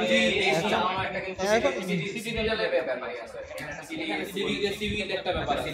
আই ডোন্ট থিংক যে তারা নেসেসারি ভাবে ইন্টারন্যাশনাল কোনো কোনো পাওয়ারের ডাইরেক্ট সাপোর্ট ছাড়া, মানে ওই তো আমার কাছে লাইক আমরা আর কি মানে এইগুলোতে থেকে বলতে পারি যে মানে ওদের আসলে একটা দরকার, মানে লাইক হ্যাঁ সব ঠিক আছে, but the thing is that ওদের সিনারিওটা ইজ মোর লাইক মনে করো আমাদের east Pakistan West Pakistan kind of, because like মাঝখানে একটা দেশ, এন্ড জাস্ট একটু চিকেন নেক দিয়ে ওদের হয়তো বা কানেকশনস আছে, আমরা যদি ট্রানজিট বন্ধ করে দিই নো কানেকশন। সো ওরা অ্যাকচুয়ালি একটা লাইক একটু ডিফিকাল্টি ফেস করতেছে, নট গোনা লাইক। এইখানে এত বাংলাদেশি এবং মায়ানমারে কতজন আসছে, তাহলে কেন আমাদের বিগ বস আমেরিকা আসবে না? হ্যাঁ ওইটা আনতেছি তারা, ওইটা আনতেছি। আচ্ছা সো আমার আর কি ওই তো কনক্লুশন বলতে গেলে আমার কাছে মনে হয় যে সেভেন সিস্টার্সদের আসলে বলতে গেলে হয় ইন্ডিপেন্ডেন্স নাও, না হয় চায়নার সাথে যাও, না হয় বাংলাদেশের সাথে থাকো, it's up to you.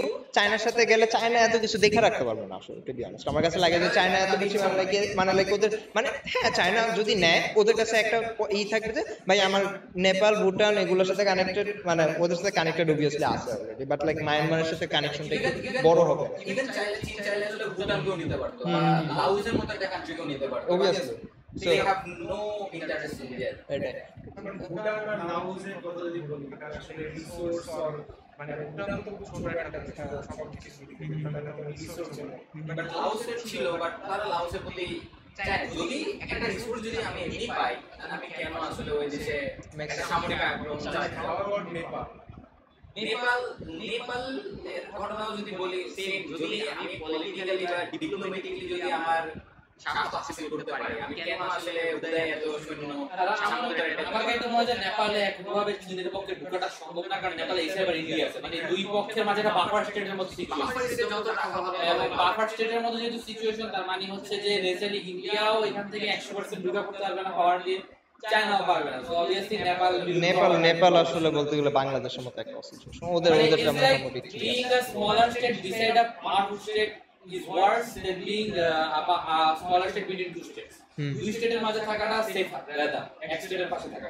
R eventually একটা ব্যাপার যে ওখানে একটা ইন্টারেস্ট আরো বেশি, সো নেপালে ইন্টারেস্ট আরো বেশি, সো ওখানে মাউন্ট এভারেস্ট আচ্ছা আচ্ছা অলমোস্ট প্রায় চায়না নেপালের সেক্টর। আর ইভেন্চুয়ালি ওখানকার সবচেয়ে মানে পৃথিবীর সবচেয়ে বড় বড় যতগুলো আসলে পাওয়ার দেখি তার মধ্যে ম্যাক্সিমাম কিন্তু ওই নেপালের আশেপাশে। কেন তারা আসলে আসলে করতে যাবে? চায়না গট ইন্টারেস্ট আসলে মায়ানমারের সাথে কানেকশন, তোমার বাংলাদেশের সাথে ডাইরেক্ট কানেকশন, তোমার মানে লাইক ভালো একটা আছে অপরচুনিটিস আছে তোমার। চায়না যদি চায় তোমার মানে চায়না তোমার বিজনেস চিন্তা করবে, তোমার আসলে মানে লাইক এই সেক্টরগুলো চিন্তা করবে যে আসলে আমি কিভাবে ইউজ করতে পারি, রাইট? সো লাইক ওদের আসলে ডেভেলপমেন্টের কোনো ইচ্ছা থাকবে না। আসলে China is a great country, China খারাপ না, চায়না করবে, but thing is that not necessarily ওরা ডেভেলপমেন্টের চিন্তা করবে না। দে আর মোস্ট লাইকলি মনে করে যে কিভাবে আমাদের মানে লাইক একটা কানেকশন বিল্ড আপ করা যায়, এরকম একটা চিন্তা করবে। সো আমার বলতে গেলে এই যে মানে লাইক চায়নার আন্ডারে গেলেও আসলে ডেভেলপমেন্ট হবে না আমি বলতে পারি, কাইন্ড অফ আমি মনে করি যে মানে আসলে ডেভেলপমেন্টের থেকে বলতে গেলে আর বলতে গেলে সামওয়াট লেভেলে আসাম এবং ত্রিপুরা এগুলোতে যেহেতু আমাদের বাঙালিদের সাথে বলতে গেলে আমাদের কালচারাল একটা মিল আছে, ঠিক আছে? চায়নাদের সাথে ভাই মানে এদের আসলে এত বেশি মিল টিল না, একটা ইচ্ছা, হ্যাঁ অরুণাচল ছাড়া। সো এদের যেহেতু এরকম একটা সিচুয়েশন, সো আমি বলবো যে মানে লাইক বাংলাদেশ ইজ এ ভালো একটা অপশন যদি মনে করো যে করে। এখন মানে ইন্ডিপেন্ডেন্ট আমি একটা অপশন দিতাম, আমি ইন্ডিপেন্ডেন্ট এখানে একটা জিনিস আমি যদি বলি, আমাদের যে ইন্ডিয়ার সাথে চায়নার আবার ওয়েস্টার্ন কিন্তু বর্ডার আছে, সো লাদাখ টাইপের জায়গাগুলো তো বর্ডার আছে, কাশ্মীর জায়গাগুলো তো বর্ডার আছে। এখানে যদি তারা আসলে পূর্বে যদি আসলে একটা কাজ করে, চায়না যদি কোনো ভাবে তাদের প্রভাব খাটানোর চেষ্টা করে, তাহলে ইন্ডিয়া কিন্তু পশ্চিম সাইড থেকে মনে আসলে চাপে তিব্বতের মতো একটা রিজন। এখানে এই জিনিসটা ভালো কথা বলছি, এটা আমি বলতাম যে আসলে চায়না যদি এখন নেপাল ভুটানের দিকে নেসারি হাত বানানোর চেষ্টা করে, বড় দেশে তাদের টিবেটান যে রিজিয়নটা এখানে কিন্তু ওরা প্রবলেমেটিক সিচুয়েশন একটা আছে। মানে নেসারি এমন না যে টিবেট চায়নার যে চিন্তা ভাবনা বিষয় একসাথে বিশেষ করে টিবেটানরা স্টিফেন নট বুদ্ধিস্ট, তাই না? আর চাইনিজরা কিন্তু কনফুসিয়াস বা নাস্তিকের কনসেপ্ট।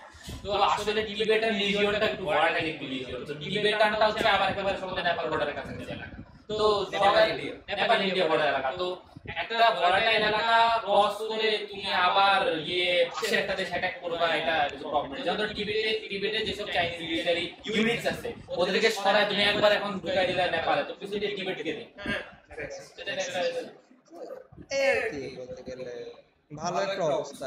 এখন চায়না আমার কাছে মনে হয় না যে চায়না মানে লাইক মানে আধারে রাখছে obviously for the connections এটা থাকবে but the thing is that it all আপস টু আসলে সেভেন সিস্টার্স যারা একটু মানে লাইক ওদের যদি মনে হয় যে না development is more important Bangladesh is a choice because like মানে ইন্ডিপেন্ডেন্স আমি একটা চয়েস দিতাম independence won't be a bad thing but সাতটা ইন্ডিপেন্ডেন্ট যখন মানে একসাথে যখন হয়ে যাবে না তখন তুমি যখন মানে লাইক তুমি একটা বিশাল কিন্তু সেভেন সিস্টার্স একটা বিশাল একটা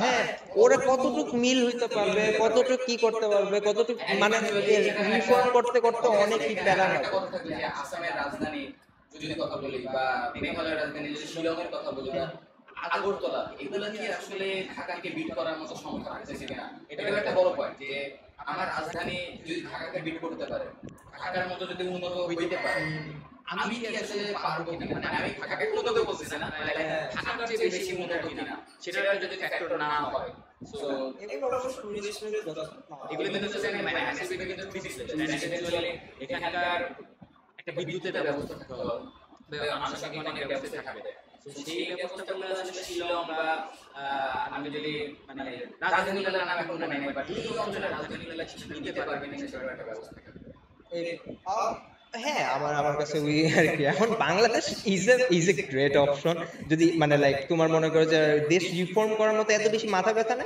বাট মনে করো যে এগুলোর জন্য মানে লাইক এত করা থাকে না বাট ওই তো আমি মনে করি যে আসলে ভালো করে ভালো একটা করতে পারবে আসলে বাংলাদেশের সাথে যদি করতে পারে ইন্ডিপেন্ডেন্স ইজেন্ট এ ওয়ে আসলে বিকজ লাইক এটা আসলে ওদের দেশে ওদের ভিতরে আর কি অনেক কুন্দল টুন্দল অনেক কিছু শুরু হয়ে যাবে যেটা আসলে একটা প্যারা এন্ড হ্যাঁ অনেক পলিটিক্যাল আছে বাট তাও দিন শেষে আর কি Bangladesh is a great option because like land lock obviously because like port আসলে একটা বড় একটা ইস্যু এন্ড লাইক ওদের যেহেতু জিডিপি অনেক কম এন্ড বাংলাদেশের জিডিপি ভালো একটা অ্যামাউন্টের আছে এন্ড লাইক ওয়াই নট আসলে কোলাপস রাইট এটা হলো বিষয় আমি মনে করি এই আর কি এখন আমাদের বাংলাদেশের সাইড থেকে আসলে আমরা তো আর ইন্ডিয়াটা করতে পারবো না ওরা যেহেতু মানে লাইক ওদের মিলিটারি বাজেটের মধ্যে সেই অ্যামাউন্টের মিলিটারিতে কস্টিং করে লাইক মিলিটারিতে অনেক খরচ করে তো বাংলাদেশ ইজেন্টে থিং যারা কে আসলে মাথা ব্যথা করবো সেভেন সিস্টার্স নিব নাকি না এখন লুফুর যেমন বাবরের জিনিসটা হ্যাঁ ভিতরে অস্থিতিশীল করে দেওয়া যাওয়া এগুলা করা যে গেছিল ওই আমলের কাহিনী এখন তো একটু বেশি অ্যাডভান্সড হয়ে গেছে ওরা তো সবাই হয়তোবা অন্তর্বর্তীকালীন সরকারের বিষয়টা সেটাও তো স্পিকিং অফ মানে এখন যদি আমরা আসি যে ইউএস এর বিষয়টা নিয়ে ইউএসএ অবশ্যই আনতেই হবে না they are the main lead player of this video exactly যে এখন মানে যেটা মানুষজন অ্যাজিউম করতেছে মানুষজন কত কিছু অ্যাজিউম করে সো এখন যেটা বলতেছে যে মানে যেটা ক্রিটিক্সরা যেটা ভাই তারা বলতেছে যে বাংলাদেশ এখন পার্ট অফ দ্য ইউএস হয়ে যাবে বা ইউএসএ বাংলাদেশ একটা ভারী প্রভাব পড়বে এন্ড আমরা সবাই জানি যে ইউএসএ তে ইলেকশনের এখন যদি আমরা বলি সামনে বেশি দিন নাই তো এখন যদি সাধারণত বাইডেনের বাইডেনের অ্যাডমিনিস্ট্রেশন আছে তারপর আমাদের ডোনাল্ড ট্রাম্প নামতেছে সো এইটাতে কি মানে তোমাদের মনে হয় কি যে যদি নতুন কোনো হয় মনে করো বাইডেনের বা ডোনাল্ড ট্রাম্প হিমসেলফ আসতো তাইলে কি ডক্টর মোহাম্মদ ইউনূসের যে পরিচালনা কিংবা কোনো কাজে কোনো চেঞ্জেস আসতে পারবে কিনা বা যেটা আমাদের বাংলাদেশের কোনো ইকোনমিক্যালি চেঞ্জেস আসতে পারবে এখানে আমি কথা বলছি যে আমার যেটা মনে হয়েছে যে মানে এখন আমেরিকাও বাইনারি বাংলাদেশের মধ্যে বাইনারি দুইটাই দল আছে ডেমোক্র্যাট আর রিপাবলিকান তো যেটা আমরা কমনলি জানি যে ইউনিসের সাথে ডেমোক্র্যাট পার্টির একটা লিঙ্ক আপ আছে সেটা কম বেশি আছে এখন আমার যেটা মনে হয় যে বর্তমানে অবশ্যই এখন ডেমোক্র্যাট লিডার হচ্ছে কামালা হ্যারিস বলা যায় বাইডেন তো কামালা হ্যারিস যদি আসে মোস্ট প্রবাবলি ইউনুস একটা গ্রিন লাইট পাবে আচ্ছা আমি এর আগে প্রেসিডেন্সিয়াল কথাবার্তা কি এখন বলবো নাকি ওইগুলো পরে আনবো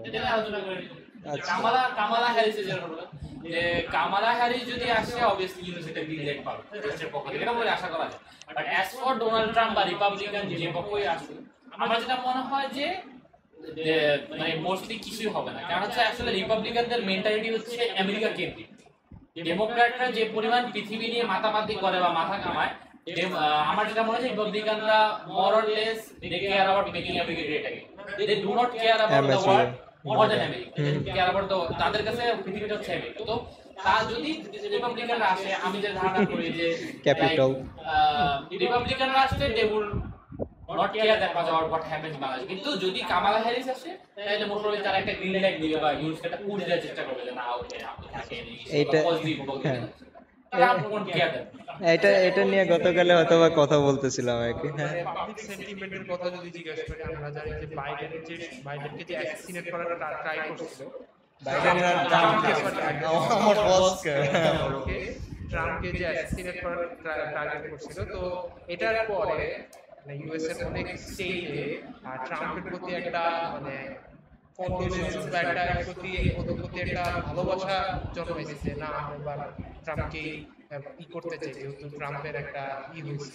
কিন্তু অন্যদিকে মানে কামালা হ্যারিসের সাথে কেন আমি দেখছি যে একটা মানুষের বাইরে আমেরিকার বাইরে ওরা লাইক একটু রেসিস্ট, যে মানে most of black Indian so মানে আমার ক্যান্ডিডেট আমার পার্সোনাল আমি জানি না সেটাকে অ্যাজাম্পশন যে হয়তো বা বাইডেন ট্রাম্প ওই হয়তো বা ট্রাম্প মনে হয় ট্রাম্প ওই জায়গাটাতে হয়তো বা টেক ওভার করতে পারে বাইডেনের জায়গায়।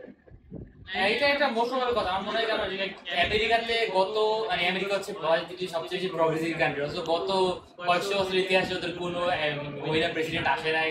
So like I don't think আমেরিকার মানুষ হয়তো এবারও দিবে, আগেরবারও হিলারিকে দেওয়ার মাধ্যমে এই জিনিসটা আসলে খুবই মানে লাইক একটু কনসিডারেসি মনে কর যে ডেমোক্রেট পার্টিটা খুবই মানে মোর লাইকলি মনে করো যে কারো দ্বারা প্রভাবিত এরকম লাগে, ঠিক আছে? So what do I mean by this, মনে করো যে বাইডেন, আচ্ছা আমরা প্রেসিডেন্সিয়াল আলাপ করি আর কি, লাইক মনে কর যে বাইডেন আসলে কেন সেরে গেল। আমি শুরু থেকে কাহিনীগুলো বলি। বাইডেনের আসলে বলতে গেলে ওই ট্রাম্পের সাথে বিশাল একটা ডিবেটের লস খাওয়ার পরে ওদের ভিতরে ইন্টারনাল একটা ভার্চুয়াল একটা পোল হয়েছে, ওরা লিডাররা আসলে কথাবার্তা বলছে যে আসলে আমরা এখন কি করতে পারি। এখন তো ওরা কি নিজেরা জাস্ট পোল করে দেখছে যে না আসলে কেউ আসলে বাইডেনের পক্ষে নাই, সো কেন থাকবে আসলে যে লসটা হয়েছে। সো পরে ওরা ওগুলোকে জাস্ট কজ দেখাইছে যে আচ্ছা কোভিড ছিল, দ্যাটস ওয়াই পরে আর নাম নেই। ওই আর কি সেম জিনিস আর কি, ডেমোক্রেট থেকে আর কি করতে পারবো না আসলে। মানে এটা সত্যি কথা। আসলে বাইডেন আসার পর থেকে লাইক আমেরিকার মানে ওর যে ইমেজটা ছিল আমেরিকার এত মানে সে এমন একটা ওল্ড সিনিয়র ম্যান, সে পুতিন জেলেনস্কি কে মেরে ফেলায় মানে আমেরিকানরাই বলে যে কাউকে বাইডেনের ডিমেনশিয়া রোগী, সে হয়তো বা একটা কথা বলছে তার ভুলে যায়। হি 81 আসলে 81 or 82 করোনার ভাইরাসের ইফেক্ট আসলে মানবে না, কারণ সে আসলে 21 সালে বলা যায় যে 20 সালে অক্টোবরে নির্বাচন হয়, অক্টোবরে 16 তারিখে আসলে মানবে না, কারণ করোনার সবচেয়ে বড় ইফেক্ট চলে গেছে আসলে ট্রাম্পের সময়। And eventually more or less একটা ফেইলার, বিকজ রাশিয়ার এত বড় একটা অ্যাটাক, রাশিয়া গোটা ওয়েস্টকে জমাই দিল এক অ্যাটাকে, সে অ্যাটাক এখনো চলতেছে, সে কিছু করতে পারলো না। And eventually one of the most ridiculous ব্যাপার হলো যে আমরা সবসময় দেখি যে প্যালেস্টাইনে আগে আক্রমণ হয়, বাট আমার সেবার ৭৭ বছর আগে আক্রমণ করলো। এন্ড ইভেন্চুয়ালি মোসাদের মতো একটা সংগঠন, মোসাদের মতো একটা গোয়েন্দা সংস্থা, সিআইএ এর মতো গোয়েন্দা সংস্থা এই সম্পর্কে পুরোপুরিভাবে এটা খুবই উইয়ার্ড ছিল। আমার কাছে মনে হয় যে সে জানতো ইচ্ছা করে দিচ্ছে just for the victim card চলে। আমার কাছে মনে হয়েছে যে লাইক মনে কর যে ভিকটিম কার্ডটা খেলার জন্য মনে করে যে মানে ওরা জানতো বাট এটা করতে দিচ্ছে, কিন্তু অ্যাটাক করতে দিছে। এখন হয়তো এটাই আমি বললাম না কনস্পাইরেসি।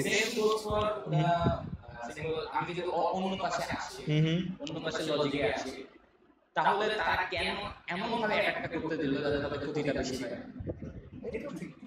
ইভেন্চুয়ালি তারা গোটা বিশ্বকে জানাই দিল যে তাদের উইপান করতে, তাদের আয়রন ডোম যখন একই সাথে ৫০০০ ৬০০০ রকেট ছোড়া হয়, তাদের আয়রন ডোম আর জাজ করতে পারে না যে কোনটা তারা ইয়া করবে এবং কোন রকেটটাকে তারা ভূষিত করবে। সো তারা তাদের কিন্তু আয়রন ডোমের প্রত্যেকটা খুঁটিনাটি তথ্য কোথায় আসলে সেই গ্যাপটা আছে সেটা কিন্তু বিশ্বকে দেখা দিল।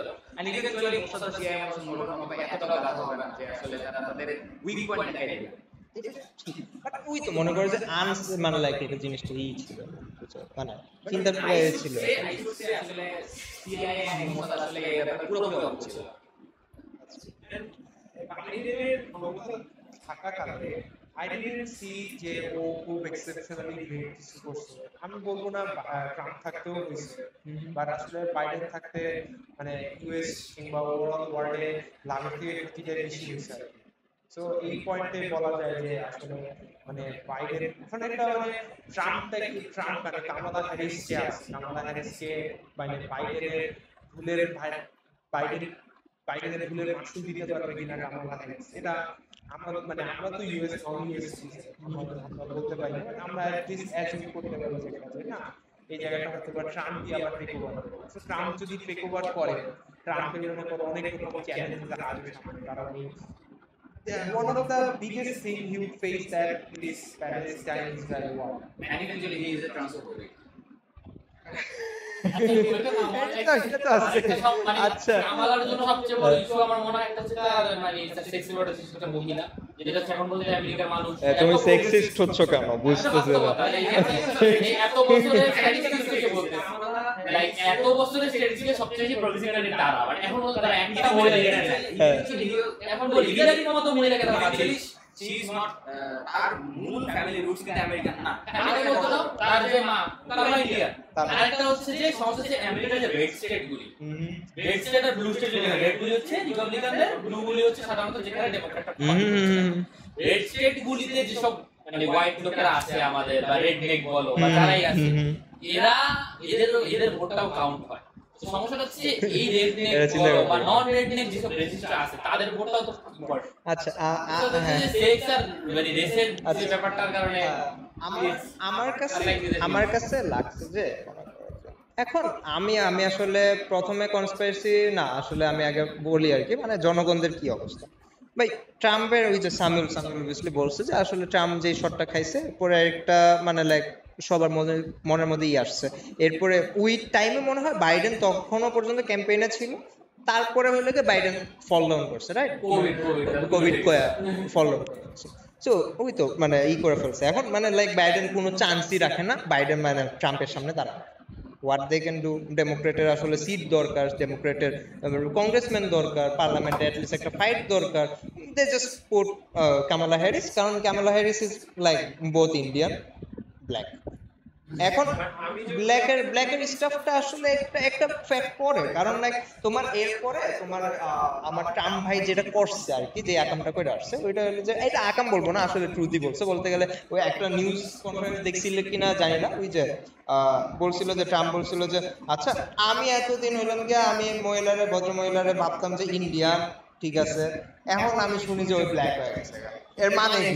মানে লাইক আমি লাইক ব্রো এটা কি ছিল এখন মানে লাইক মানে ওই তো পরে মানে লাইক কামালা হ্যারিস একটা ভালো একটা কামব্যাক দেওয়ার ট্রাই করতেছে, মানে like it is a good comeback because like ট্রাম্পের বিরুদ্ধে আসলে মানুষজন আসলে ছিল, ট্রাম্পের বিরুদ্ধে ডেমোক্রেটরা সবসময় থাকে। ডেমোক্রেটরা আসলে চায় যে মানে লাইক ওই যে থাকে না লাইক কামালা হ্যারিসকে বসানোর পরে ডেমোক্রেটরা যাতে ডেমোক্রেটরা ভোট দেয় এতটুকু জাস্ট এনশিওর করতে চাইছে, ঠিক আছে? টেক্সাস আর ক্যালিফোর্নিয়াতে বেশি করে মারামারি হয়, টেক্সাস যাতে না ছুটে রিপাবলিকানরা এটা ট্রাই করে। আমার মনে হয়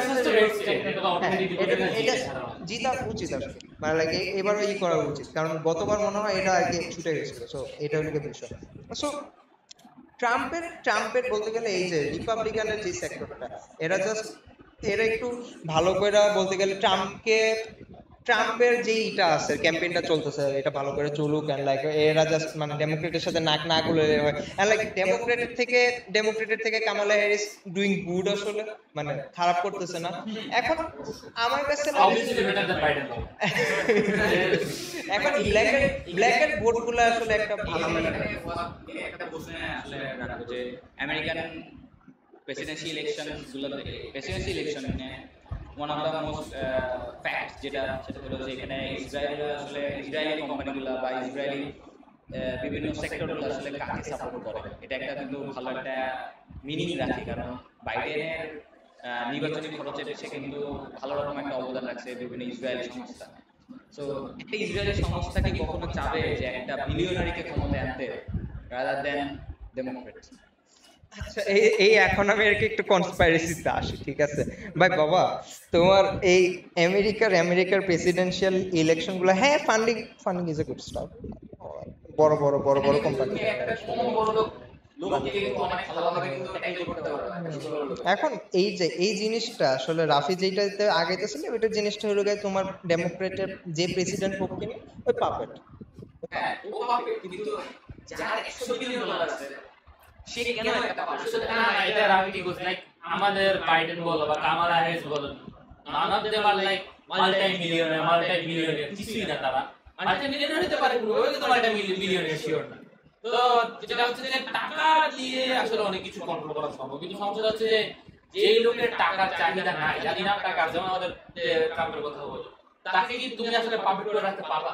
এটা খুব ভালো একটা কথা। এটা বললাম না, কনস্পাইরেসি হলো গিয়ে যে তোমার ডেমোক্রেট মানে লাইক যেই প্রেসিডেন্টই আসুক কিনা ওই পাপেট হবে, এন্ড লাইক তোমার রিপাবলিকানের যেই প্রেসিডেন্ট হোক কিনা আমি এ পর্যন্ত কাউকে পাপেট হিসেবে দেখিনি, কারণ লাইক ওদের আসলে এত বেশি হাত না থাকে না আসলে। পাপেট না হোক, তারা তাদেরকে যারা ফান্ড করে তাদেরকে দিবে, এটা স্বাভাবিক। এটা ঠিক, যাকে ফান্ড করে obviously কিন্তু পাপেট হওয়ার যে বিষয়টা, পাপেটেরটা একটু বেশি। একটু difficult। তোমাকে 10 জন করতেছে, তোমাকে 10 জন অফারিং করতেছে, একটা রিপাবলিকান কেন 10 জন অফারিংটা নিবে? প্রশ্ন সেখানে, আমার যখন আছে আমি কেন তোমাকে নিয়ে পরে তোমাকে হেল্প করতে যাবো? সো লাইক এই যে ডেমোক্রেটরা আসলে একটা পাপেট, এন্ড এরা আসলে এদের এই তো আর কি কামালা হ্যারিস এখন মানে কামালা হ্যারিস যদি জিতে এটা আসলে মানে আমেরিকার জন্য আসলে একটা সমস্যা হবে, বাট ওই যে বললাম না যে তোমার কামালা হ্যারিস সমস্যা হবে কিনা এটা এভাবে মনে হয় বলা, মানে সমস্যা হবে না স্যার এভাবে বলা হয়তো সম্ভব হবে না, কারণ এটা আসলে দেখতেছি না আমরা, মানে মেক আমেরিকা গ্রেট এগেইনের এগেইনস্ট এটা। ওইটা মেক আমেরিকা ওদের কামালা আমরা বলতে পারতেছি না যে সে আসলে টাকা দিতে পারবে কিনা, হইতে পারে সে টাকা দিতে, বাট হইতে পারে সে টাকা করবে না। আমাদের মানে পলিটিশিয়ান বা তার হিসেবে করে আমাদের মানে এখনো ক্লিয়ারিটি নাই, কারণ সে আসলে ভাইস প্রেসিডেন্টের রোল প্লে করছে এতদিন। নিশ্চয়ই আমরা তো মানে আমি বললাম আর কি, মানে আই মেন্ট যে Kamala Harris will be like মানে লাইক অবভিয়াসলি অনেক ইকোনমিস্ট মানে ক্যাপিটালিস্ট কাপেট হবে পরে দিন শেষে ই করবে। এখন দ্য থিং ইজ দ্যাট যেটা আর কি মানে লাইক ইন্টারন্যাশনাল পলিটিক্স এর দিক থেকে ওই যে প্যালেস্টাইন আর ইসরায়েলের ইস্যুটা যেটা এটাতে আসলে তিনজনকে করব যে who is better for our country. এখন এটা আমি একটা জাস্ট ইসরায়েল প্যালেস্টাইন কইলাম, ওইটাতে তোর মনে কর যে ইসরায়েল প্যালেস্টাইনের হলে তোর কামালা হ্যারিস হলে চিন্তা করে যাচ্ছ প্যালেস্টাইনের দরকার, বাঁচার দরকার, মারামারি যাতে না হয়। ডেমোক্রেটরা মানে যুদ্ধ বিরোধীর খালি কথা বলতেছে, কামালা হ্যারিস কয়েকদিন আগে যুদ্ধ বিরোধীর কথা বলছে, মিনস লাইক তোমার Democrat party is more like যে যুদ্ধ চলুক, যুদ্ধ থাকুক, আমরা আর্মস বিক্রি করব, যখন একটু হায়ার লেভেলে যাবে তখন আমরা আবার যুদ্ধবিরতির দিকে আসবো। যুদ্ধবিরতিতে যাবো, পরে যে মারামারি করবো, মানে লাইক ডেমোক্রেটরা মানে লাইক ট্রাম্প পয়সা ডাইরেক্ট বলছে যে ভাই আমরা বুঝি বাইডেন হলো একটা প্যালেস্টাইনিয়ান, আমরা বুঝতে পারতেছি, কিন্তু ওই খারাপ প্যালেস্টাইনিয়ান মানে লাইক একেবারে থামাইতে পারতেছে না, কিছু করতেছে না, জাস্ট যুদ্ধবিরতি করতেছে, ঠিক আছে। চলে মানে এই হলো বিষয় আর কি, মানে ডেমোক্রেটের এই বিষয়। তোমার ট্রাম্প আসলে তোমার কি হবে, ট্রাম্প ডাইরেক্ট বলবে যে তোমরা মারামারি করো, যা মন চায় তাই করবে। এখন মানে ট্রাম্পের আমলে আমরা জানি যে যুদ্ধ কোনো কিছু হয় নাই, 4 বছর ওই শান্তি মতো এই করে গেছে, ওর কোনো ধরনের বাইরের কান্ট্রির সাথে কোনো ধরনের এঙ্গেজমেন্ট ছিল না, কোনো কান্ট্রি এঙ্গেজমেন্ট করে নাই। হ্যাঁ মেক্সিকোর ওটা তো বর্ডার ওটা সবসময় ছিল। ওই তো মনে করছে ট্রাম্পের আমলে এত বেশি কোনো কিছুই ছিল না আসলে। সো এই আর কি, মানে ওই যে আমাদের সামিউল বলছিল যে আসলে যে ওরা ওই লোকের নিজেদের ক্ষেত্রে চিন্তা করবে, ডেমোক্রেট আসলে অবভিয়াসলি বাইরের কান্ট্রিগুলো নিয়ে চিন্তা করবে। আমরা কোনটা পরিচয় ছিলাম যে ওই যে বাংলাদেশের জন্য কে বেটার হবে, এই জিনিসটা আসলে আমি গতকাল রাফির সাথে কথা বলতেছিলাম। আচ্ছা আমরা যতটুকু অ্যাজিউম করি, ঠিক আছে, আমাদের চোখে যতটুকু পড়ছে বাবা, যে আমাদের ডেমোক্রেটের সাথে আসলে আমাদের মোহাম্মদ ইউনূসের একটা ভালো সম্পর্ক আছে, ঠিক আছে, কারণ হিলারির সাথে কানেকশনস আছে, we know about it probably, and like আমি আসলে সোর্সেস এদিক থেকে দিতে পারবো না, বাট আমরা যতটুকু শুনছি সো ওইখান থেকে বলা যায় যে ক্লিনটনের সাথে আসলে ছিল আর কি, ইউনূস সাহেবের ভালোই ছিল। সো ওদিক থেকে বলা যায় যে যদি আমার কামালা হ্যারিস আছে সামওয়াট, আমার বাংলাদেশের জন্য একটা ভালো একটা প্লাস পয়েন্ট হবে যতক্ষণ পর্যন্ত ইউনূস আছে। আমি কিন্তু আগে বলে রাখছি যে আসলে ডেমোক্রেট থাকলে আমার কি হইতেছে, আমার প্যালেস্টাইনিয়ানের মধ্যে যুদ্ধবিরতি এগুলো আসতে পারে, আর লাইক মনে করে যে পাপেটের মতো আর কি জাস্ট প্রেসিডেন্টটা চলতে থাকবে, যেগুলো আর কি মনে করে যে থাকবে আর কি, মানে ওদের দেশের জন্য আর কি একটা প্রবলেম হবে, কারণ লাইক এলজিবিটি কমিউনিটি স্টাফস আসলে ঢুকতেছে। এন্ড আমি আর কি ওইটা নিয়ে no comments, but thing is that অনেক কিছু ঢুকতেছে আর কি বাবা। এন্ড ওই যে এখন ট্রাম্প যদি আসে, ট্রাম্প আসলে আসলে আমাদের সম্পর্কটা আসলে মানে লাইক ওই যে রাফি সবসময় বলে যে লাইক বাংলাদেশের সাথে আমেরিকার ডিপ্লোমেসি কোনো সময় চেঞ্জ হবে না, লাইক ওই আমেরিকার আসলে যেরকম থাকে চিন্তা করে চলে ওই রকমই আর কি বলতে গেলে। রিপাবলিকানরা আসলে মানে হয়তোবা বাংলাদেশকে দিয়ে কিছু করানোর প্রজেক্টটা হয়তোবা চেঞ্জ হতে পারে, এটা অফ হতে পারে, এরা এই করবে। আর বাংলাদেশের মধ্যে কয়েকদিন পরে যদি ইউনূস সাহেব সরে যায়, তারপরে যদি আমাদের অপোজিশন পার্টি বিএনপি যদি আসে, ওর লাইক অন্য কোনো পার্টি আসলো মানে লাইক আর বেশি, এন্ড লাইক যদি আসো রিপাবলিকান থাকা আমলে আর কি সবসময় বিএনপি ছিল, এন্ড লাইক রিপাবলিকান থাকা আমলে মনে হয় না যে বিএনপি কোনো সমস্যা হবে। এন্ড ইউনূসের মানে লাইক আসলে আমেরিকা আসলে এত বেশি কেয়ার করে না, সো মানে মেইন পলিটিক্যাল যে নীতি, এটা আসলে নরমাল কথা, এটা যে ছোটখাটো রাষ্ট্রের ক্ষেত্রে যে সরকারি আসুক জেনারেল পলিসি সেটা থাকে, but party to party wise তেমন কোনো নতুন কিছু আসবে না এরকম আসবে বলে আমার মনে হয়। যেমন রিলেশনশিপ বাংলাদেশের সাথে এত কিছু এখানে আমার একটা কথা আছে, সেটা হলো যে এতদিন যখন ছিল তখন কিন্তু আমেরিকা কিন্তু একটা বেস ছিল বা একটা ফুটবল ছিল এশিয়াতে, বাট এখন আমরা যদি আসলে কন্টেক্সটটা চিন্তা করি, গোটা সাউথ এশিয়া থেকে বাংলাদেশে কিন্তু একমাত্র আমেরিকা ফুটবল, এছাড়া কিন্তু আর কোনো ফুটবল নাই। যদি পাকিস্তানে তারা করার একটা চেষ্টা করতেছে, অনেকে বলতেছে যে they want democracy back in Pakistan, but পিছিয়ে কি হচ্ছে সেটা কিন্তু আসলে অনেক মানুষ বুঝতে পারতেছে যে আসলে এখানে আইদার আমেরিকা অথবা চায়না যে কোনো একটা অবশ্যই আছে। মোস্ট প্রবাবলি চায়না হইতে পারে, মানে দুটোকে 50-50 চান্সই আছে, বিকজ তেহরিকে তালিবানের তেহরিকে পাকিস্তান কিন্তু সবচেয়ে বড় সাপোর্টটা কিন্তু চায়নাই ছিল। সো তেহরিকে ইনসান বলতে মানে লাইক ইনসাফদের মোটামুটি আমেরিকা এগেইনস্ট আমেরিকা কিছুটা ছিল, কারণ লাইক মানে ওর ভালো একটা ছিল মানে, বাট মানে ওই তো কাইন্ড অফ মনে করছে চায়নার সাথে ভালো একটা কানেকশন ছিল, ইমরান খানের আমরা দেখছি। সো ওই দিক থেকে আমার কাছে মনে হয় যে পাকিস্তানের ভালো একটা ইয়ে আসবে। এখন যদি আমরা বাংলাদেশের সাথে যদি আমেরিকার এই কথা চিন্তা করি, বাবা ফিউচার আসলে আমরা প্রেডিক্ট করতে পারতেছি যে বাবা তোমার এই বাংলাদেশের মধ্যে যদি আমেরিকা আসলে কিছু করতে চায়, সেভেন সিস্টার্স কে আসলে গ্র্যাব করে ট্রাই করবে। ইন্ডিয়াকে তোমার যদি সেভেন সিস্টার্স তোমার ইন্ডিয়া থেকে সরাই দিল, এটা পাওয়া শেষ, তোমার বাংলাদেশের আন্ডারে সামওয়াট ঢুকাই দিল, আমেরিকা ক্যান ডু ইট। চায়নার সাথে একটা মানে লাইক একটা বেস বানায় দিল বাংলাদেশকে, যেটা দিয়ে তুমি মানে সবকিছু বানায় বলতেছি, মানে লাইক আমরা চিন্তা করে বলতেছি, আমরা মনে করে হতে পারে, বাট ওই তো অনেক অনেক কনস্পিরেসি হতে পারে। তো আমরা কি মনে করি যে ওই তো আমরা মনে করি যে ওই যে দিন শেষে আমেরিকারা আসলে বাংলাদেশকে যখন আর কি ইউজ করবে, বাংলাদেশকে ইউজ করে মানে আমার কাছে মনে হয় এই মোমেন্ট পর্যন্ত বাংলাদেশে শেখ হাসিনা সরানো পর্যন্ত এই পর্যন্ত এইগুলোতে আসলে সিআইএ এই দিকে হাত দেওয়ার উচিত ছিল কিনা আমি ভাবতাম না, বাট এই কয়েকদিনে মনে হইতেছে যে না, ওদের দে গটে মোরলি একটা বেস বানানোর চিন্তা করতেছে। এশিয়াতে তোমার যদি হাত ছাড়া হয়ে যায়, এন্ড লাইক দেয়ার কারেন্সি ল কল্ড ব্রিক্স, আসলে ব্রিক্স সম্পর্কে হয়তো বা অনেকে জানেন অনেকে জানেন না, বাট উই তো Brazil, India, China, like whatever BRICS আসলে ইকোনমিক যদি হ্যাঁ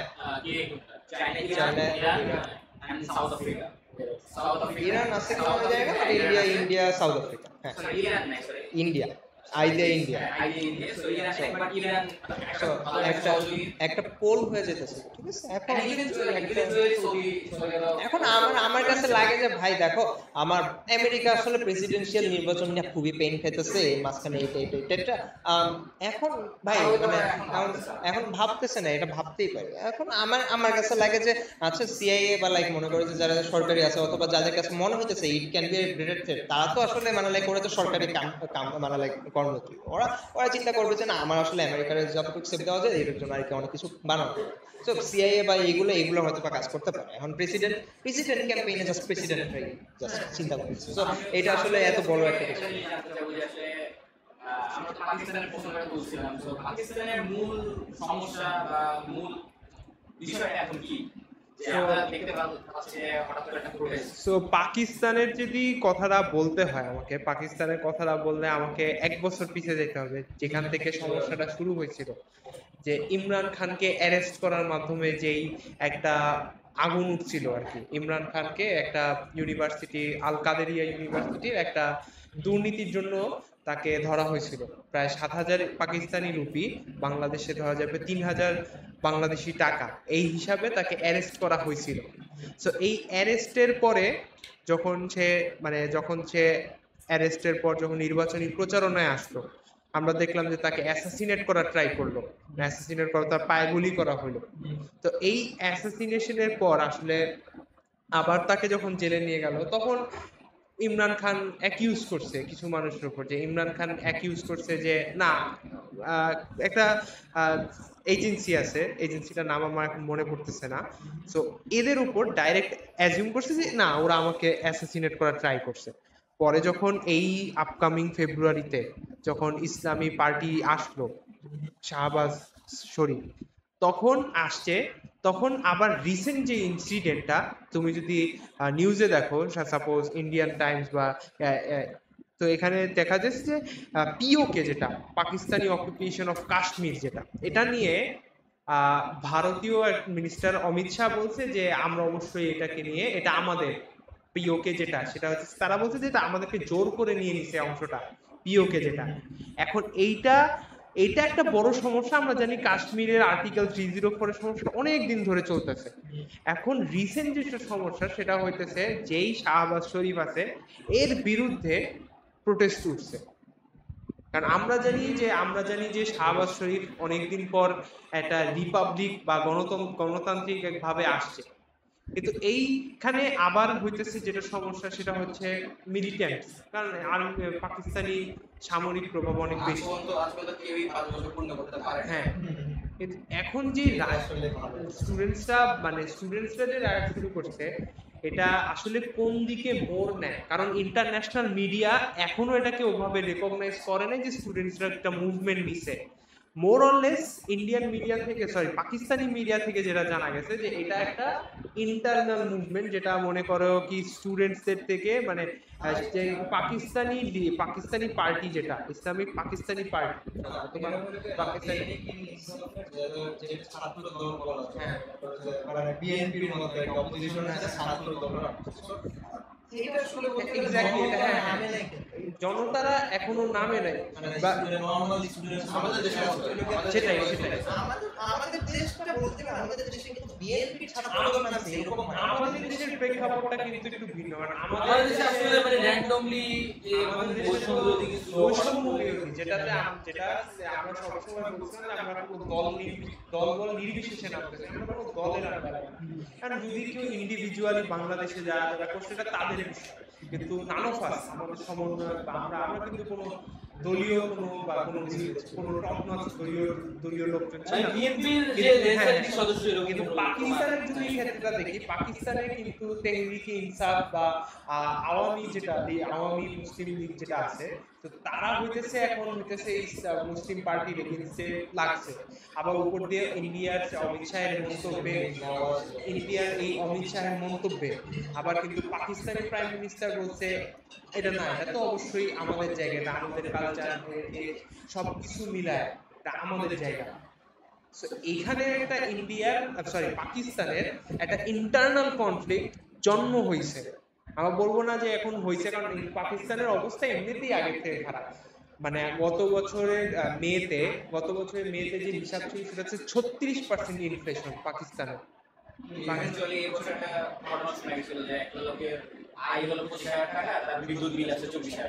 এক্স্যাক্টলি। সো পাকিস্তানের মানুষরা অ্যাকচুয়ালি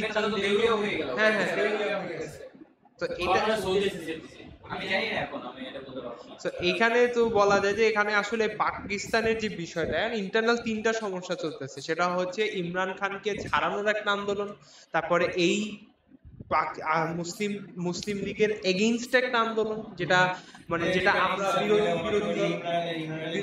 বিরোধী দলীয়রা করতেছে। আরেকটা হইতেছে যে পিওকে নিয়ে আবার একটা সমস্যা হয়েছে, যেটা নিয়ে বিজেপি একটা কমেন্ট করছে, বিজেপি অমিত শাহ যেটা কমেন্ট করছে সেটা আসলে একটু মনে করে যে একটু অ্যাগ্রেসিভ, বলে এটা আমাদের জায়গায় না, আমরা ভেরি সুন অকুপাই করে ফেলবো। এটা আমি প্রায় বলতেছে, এটা নিয়ে বলতেই আছে। এইটা পিওকে জিনিসটা এখন যেটা আছে, যে পিওকে এখন যা হইতেছে সেটা হইতেছে আর কি অনেকদিন ধরে, এটা নিয়ে মন্তব্য। আমরা যদি ধরি, চিন্তা করি, যদি ধরি যে এই যে পাকিস্তানে যদি মনে করো রায়ট হয়ে গেল, কারণ এটা একদম ইনিশিয়াল পর্যায়ে, যদি মনে করো গণ অভ্যুত্থান হয়ে গেল, তাহলে চিন্তা করো যে ইন্ডিয়া যাবে তো, কারণ ইন্ডিয়াতে শ্রীলঙ্কা গণ অভ্যুত্থান হয়ে গেছে, বাংলাদেশে গণ অভ্যুত্থান হয়ে গেছে, পাকিস্তানে যদি গণ অভ্যুত্থান হয়ে গেছে, হ্যাঁ, এবং নন ইন্ডিয়ার মধ্যে একজন প্রেসিডেন্ট আছে। আসলে ভুটানের সাথে একটা গোল জোগাড় রাখছে, তারা তো নেপালে মানে নেপালও অ্যান্টি প্রেসিডেন্ট আছে। মানে নেপালে যেটা কাজ করছে কি, নেপালের ম্যাপে একটা অংশ তারা নিজেদের মধ্যে ঢুকে ফেলছে।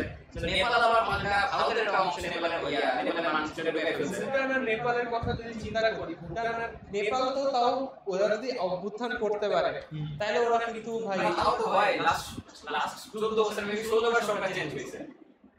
লাস্ট 14 বছর 16 বছর মানে একটা সরকার কখনো 2 বছর টিকতে পারে না। তারা নেপালের সরকার যদি চায় বা নেপালের জনগণ যদি চায়, তাহলে তো তারা ইন্ডিয়ার থেকে যে ডমিনেন্স থেকে ইজিলি বের হতে পারে। কিন্তু ভুটান একটু কষ্ট হবে আর কি, ভুটানে যেহেতু জনসংখ্যা কম, ভুটানে রাজতন্ত্র আছে,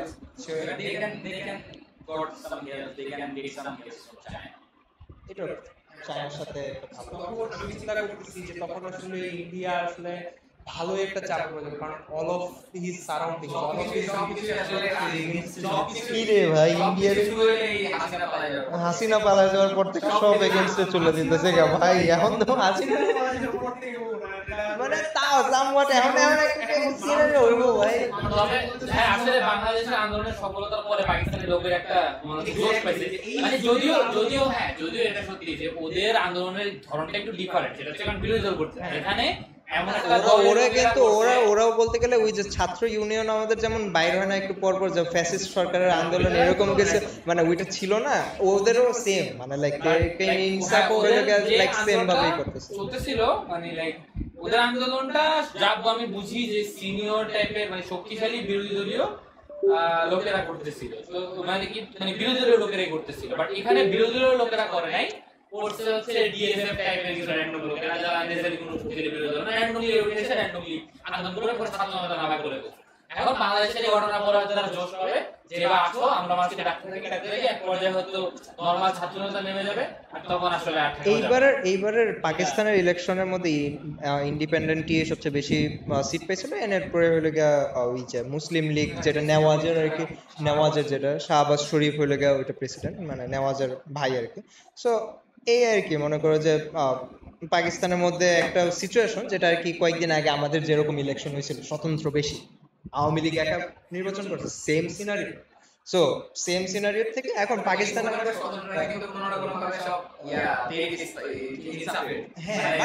এদিকে স্বতন্ত্র আমার আওয়ামী লীগের ছিল, তো পেন না। বাট আসলে পাকিস্তানের যে স্বায়ত্ত শাসন বা যেটাকে আমরা বলি মিলিটারি যে শাসনটা, কারণ এটা আসলে মানে পাকিস্তানের জনগণ চাইতেছে এটা থেকে বের হতে, কারণ এত বেশি যে মিলিটারি প্রভাব কোনো গণতান্ত্রিক সরকার 5 বছর করতে পারে না, খালি চক্রান্ত করে, খালি এটা করে। কারণ বড় উদাহরণ হইতেছে যে 1951 সালে ভারতে 1951 সালে প্রথম গণতান্ত্রিক নির্বাচন হয়েছে, কিন্তু তোমার পাকিস্তানে 1970 সালে হয়েছে। এটাই তো মানে বোঝা যায় যে পাকিস্তানের গণতন্ত্র একটা ইস্টাবলিশ হয়েছে। এখন পর্যন্ত কেউ 5 বছরের টার্ম শেষ করতে পারে না। এই মানে ওদের আমার কাছে পাকিস্তানের ওই যে বলে না যে জুডিশিয়াল যে ইটা ওদেরটা পাওয়ারফুল আছে। অবশ্য কয়েকদিন আগে আমাদের জুডিশিয়াল কু হয়ে গেছিল ভাই, শেখ হাসিনা একটা ভালো ভালো খেলা খেলছিল। শুরু করে দিয়ে গেছিল যে শেখ হাসিনা অবৈধ ঘোষণা করতে চাইছিল, বাট জামাত তখনই আসলে শেখ হাসিনা ব্যবস্থা নিয়েছিল সিনাকে সহায় করার জন্য, এসকে সিনহাকে। বাট সেই একই ভাবে কিন্তু আবার সে পাঠাতে চাইছিল, বাট জামাত তারটাও ফেল করছে, এসকে সিনহাও ফেল, হাসিনাও ফেল। পুরো ফেল একটা অবস্থা। যাই হোক, আমাদের বিচার ব্যবস্থা আসলে বলতে গেলে এত বেশি হার্ডকোর না। আমাদের মনে করি যে আমাদের আর কি জুডিশিয়াল যেরকম আর কি পাকিস্তানের আছে এরকম হওয়া দরকার, বিকজ লাইক কারণ মিলিটারিস আর লাইক মনে করো যে মানে গভর্নমেন্টেরই আন্ডারে চলতেছে। ত্রিপাক্ষিক একটা অবস্থা হচ্ছে, সেনাবাহিনী একদিকে আছে, একদিকে জুডিশিয়ারি আছে, একদিকে হচ্ছে দল আছে, মানে সরকার, গভর্নমেন্ট। তো তিন পক্ষেরই মোটামুটি মানে পাওয়ারফুল একটা পয়সা আছে। বাট বাংলাদেশে লাইক যখন ছিল লাইক এক পক্ষ সব পক্ষ, গভর্নমেন্টও বাংলাদেশে এখন এটা এখন তো বলতে ভয় নেই আসলে, বলতে গেলে এখন মানে এই যে বললাম না শেখ হাসিনা পড়ার পরে কিন্তু সবকিছু শুরু হয়েছে। র তোমার বাংলাদেশে আমি বলবো না এটার পিছনে র আছে কিনা, বাট যতটুকু আমি শুনছি ইন্ডিয়ার র অবভিয়াসলি এটা মানে শেখ হাসিনা রাখতে চাবে, কারণ ওর নামার পরে যেগুলো হইতেছে এটা আমরা সিটিজেনরা মানে লাইক নর্মাল পিপলরা আসলে বুঝতেছি আসলে র কেন চাইছিল। অবভিয়াসলি শেখ হাসিনা পড়ার পরে তোমার সবকিছু আলাদা সাউথ ইস্ট পুরোটা আনস্টেবল হয়ে গেছে।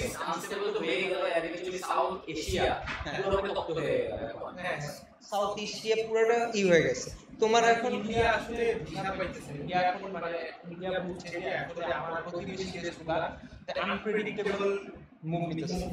অ্যাকচুয়ালি এটা তাদের দেশে অভ্যন্তরও কিন্তু এরকম হইতে পারে, বিকজ তারা উত্তর দক্ষিণ খালি উত্তর দক্ষিণ মানে হয়তো রাফি হয়তো বা একটা দক্ষিণ কি তামিল ডিসকর্ডের সাথে একটা তামিল ছেলের সাথে কথা বললাম, সে বলার ফাঁকে আমরা বললাম যে না আমাদের আসলে হিন্দি বলা ছেলে তেমন একটা ভালো লাগে না, তাদের একটা অ্যাগ্রেশন আছে। তখন সেই তামিল ছেলেটাও বলল, তামিলনাড়ুতে থাকে সেও বলতো এগ্রি করলো যে হ্যাঁ তারা প্রচুর পরিমাণে রেসিস্ট, তারা মনে করে যে তাদের হিন্দি ভাষা হলো সবচেয়ে উন্নত ভাষা, তাদের সংস্কৃতিটাই বেস, আমরা আসলে বাণিজ্য বেশি আসলো।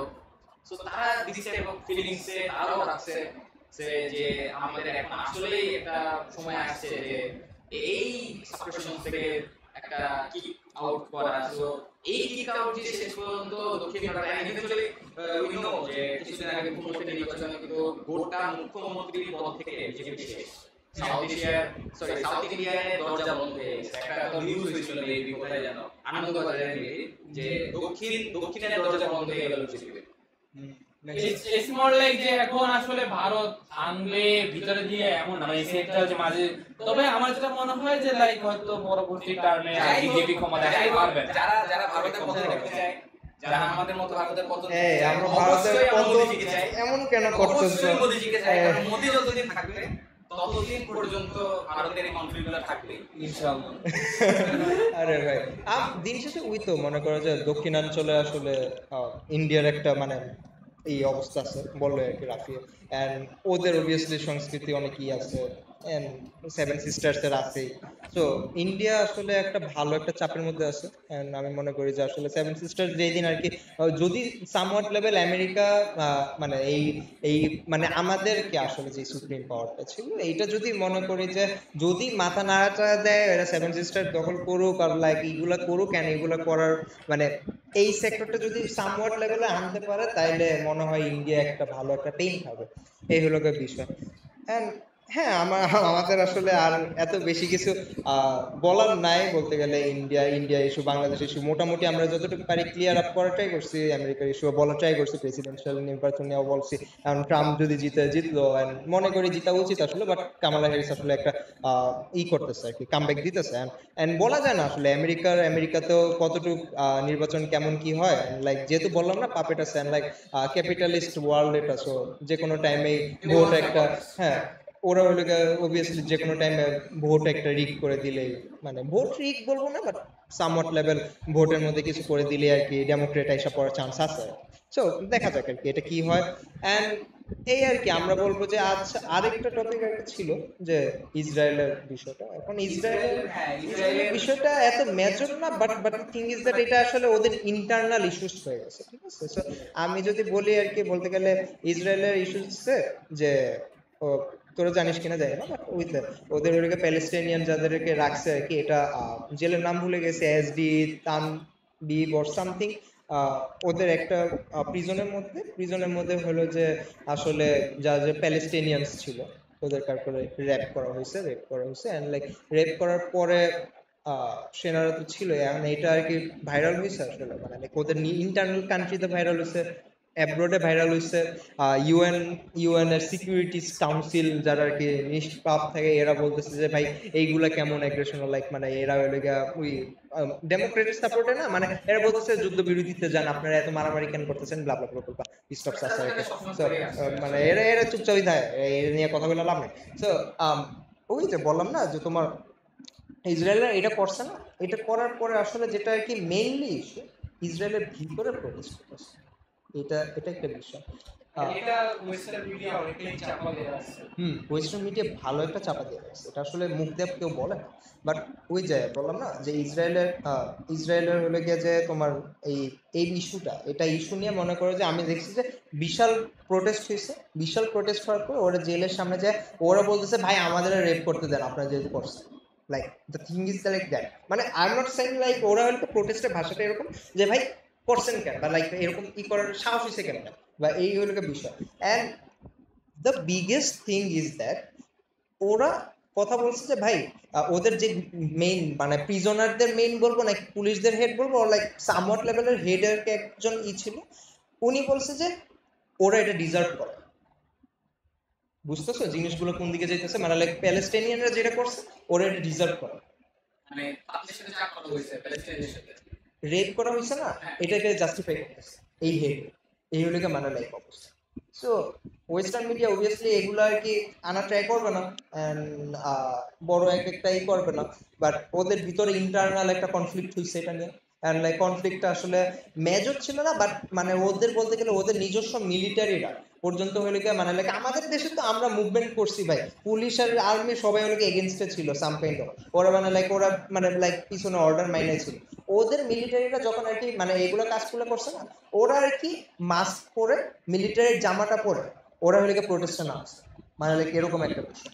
So the thing is that ইসরায়েলের ভিতরে একটা কনফ্লিক্ট হইতেছে, and like the thing is that ওরা আর কি এই রেপের মতো বিষয়টা আসলে মানে লাইক হাইলাইটেড এত বেশি হয়েছে কিনা I am not sure, but আমি টুইটারে দেখছি এন্ড মেনি অফ স্টাফসে দেখছি যে আসলে ওরা ভালো ধরনের আর কি মানে লাইক এই ইস্যুটা অনেক অনেক বাজে একটা পর্যায়ে গেছে, বিকজ লাইক এটা এইরকম লেভেলে চলে যাওয়া মানে লাইক একটা জেনারেল যখন বলতেছে যে ভাই এটা ওরা ডিজার্ভ করে, দ্যাটস আ হিউজ একটা মেসেজ বাজে। সো এই আর কি আমি বলবো যে আসলে ওই যে এইটার সাথে আর কি আরেকটা কথা মনে পড়ছে, দ্য ইকোনমিস্ট ম্যাগাজিনের কথা কি জানোস কিনা তোরা জানি না, আর মনে করি একটা হিউজলি ইন্টারন্যাশনাল একটা।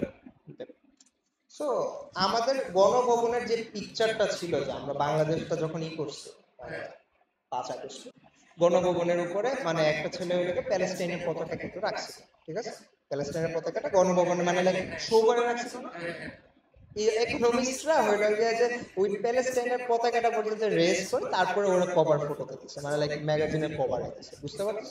সো লাইক মানে মানে এই প্যালেস্টাইন ইস্যুটা আসলে কতটুকু ইনফ্লুয়েন্সিয়াল, লাইক কতটুকু মানে কত উপরের লেভেলে মানে কেমন করে দেখতেছে, সাপ্রেস করে রাখার ট্রাই করতেছে, সাপ্রেস করে রাখার ট্রাই করতেছে, কারণ এটা এত বড় একটা স্কেলে হয়ে গেছে, অলমোস্ট ইয়ার হয়ে গেছে, আর হিসাব করে আর আসলে বলার মতো সিচুয়েশন আসলে। তো এইখানে তো এই জিনিসটা আজ পর্যন্ত যে আমরা শুনছিলাম ফেব্রুয়ারি থেকে একটা সিজফায়ারের জন্য যে সিজফায়ার এখন পর্যন্ত কোনো রেসপন্স বা কোনো ই হলো সেটা কিন্তু বিশালভাবে সাপোর্ট করতেছে এই জেনোসাইড। এখন মানে লাইক মানুষরা ফেড আপ হয়ে গেছে আসলে এই প্রোটেস্ট করতে করতে আসলে প্রোটেস্ট আমি হ্যাঁ পলিটিক্যাল ভাষায় প্রোটেস্ট ইজন্ট এ থিং যেটা আসলে মানে লাইক এতই করবে but the thing is that is like a doll type of thing but ওই তো দিন শেষে মানুষজন এত প্রোটেস্ট করার পরেও যখন কোনো ধরনের মুভ নেওয়া হয় না লাইক অনেক বেশি পেইন হয় প্রেসার কুকার থাকে না, মানে বাংলাদেশে যেটা হয়েছে আর কি। অনেক প্রেসার থাকার পর আমেরিকা বলি ইসরায়েল বলি প্যালেস্টাইনের ইস্যু বলি কিছু একটা হবে সামনে হয়তো বা আমি বিলিভ করি এন্ড এই তো বলতে গেলে ইসরায়েলের ইস্যু বলতে গেলে ভিতরে যে কনফ্লিক্টের কথা বললাম রেপ করছে দ্যাটস কি বলবো এর থেকে বাজে জিনিস আসলে নাই জাস্ট প্রিজনারদের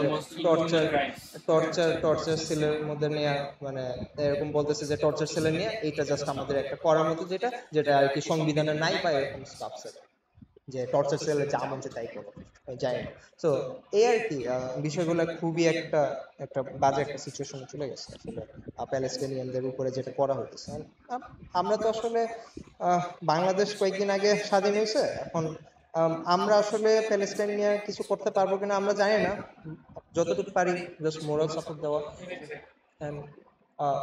সার্থক মানে যতটুকু সামর্থ্য থাকে আর কি এতটুকু আর কি বলতে পারি এখন এই আর কি আমার মনে হয় যে আজকে মোটামুটি আমরা ভালো ধরনের টপিক নিয়ে কথা বলার ট্রাই করছি আসলে অনেক ডিপ বিষয়গুলো নিয়ে যেগুলো আর কি জানি না কতজন মানুষ দেখেন আমি মনে করি যে যেই দেখুক কিনা পরেও এসে দেখেন কিনা আমরা হয়তো বা অনেকদিন আগে হয়তো অনেক কিছু বলে ফেলছি এন্ড আমরা মনে করি যে আপাতত ইন্টারন্যাশনাল পলিটিক্স বলি বাংলাদেশের পলিটিক্স বলি অবস্থা জিও পলিটিক্সে এই হলো অবস্থা এন্ড দোয়া করি প্যালেস্টিনিয়ানদের জন্য আসলে এন্ড এই হলো অবস্থা আর কি এখন কারো যদি কিছু বলার থাকে আসলে আমরা মোটামুটি র্যাপ আপ করা হয়ে গেছে সো আমরা এখন বলতে চাই যে আমরা আমাদের পডকাস্টের আজকে এই পর্যন্ত এখন আমরা শেষ করতেছি আর কি যদি আমাদের পডকাস্টটা ভালো লাগে কিংবা শুনে থাকেন সো অবশ্যই আমাদেরকে ফলো করবেন আমাদের পাশে থাকবেন bye bye like comment subscribe করুন সো আমাদের যদি কোনো কিছু বিষয়ে যদি কোনো মন্তব্য থাকে কিংবা আমরা যদি কোনো জায়গায় ইমপ্রুভমেন্ট করতে পারি কিংবা আপনারা যদি কোনো আপকামিং টপিক নিয়ে আমাদের থেকে শুনতে চান আমাদের থটস জানতে চান আমাদের ডিপ্লোম্যাটিক ডিসকাশন শুনতে চান অবশ্যই আমাদেরকে জানাবেন so that is it for today see you in some next podcast thank you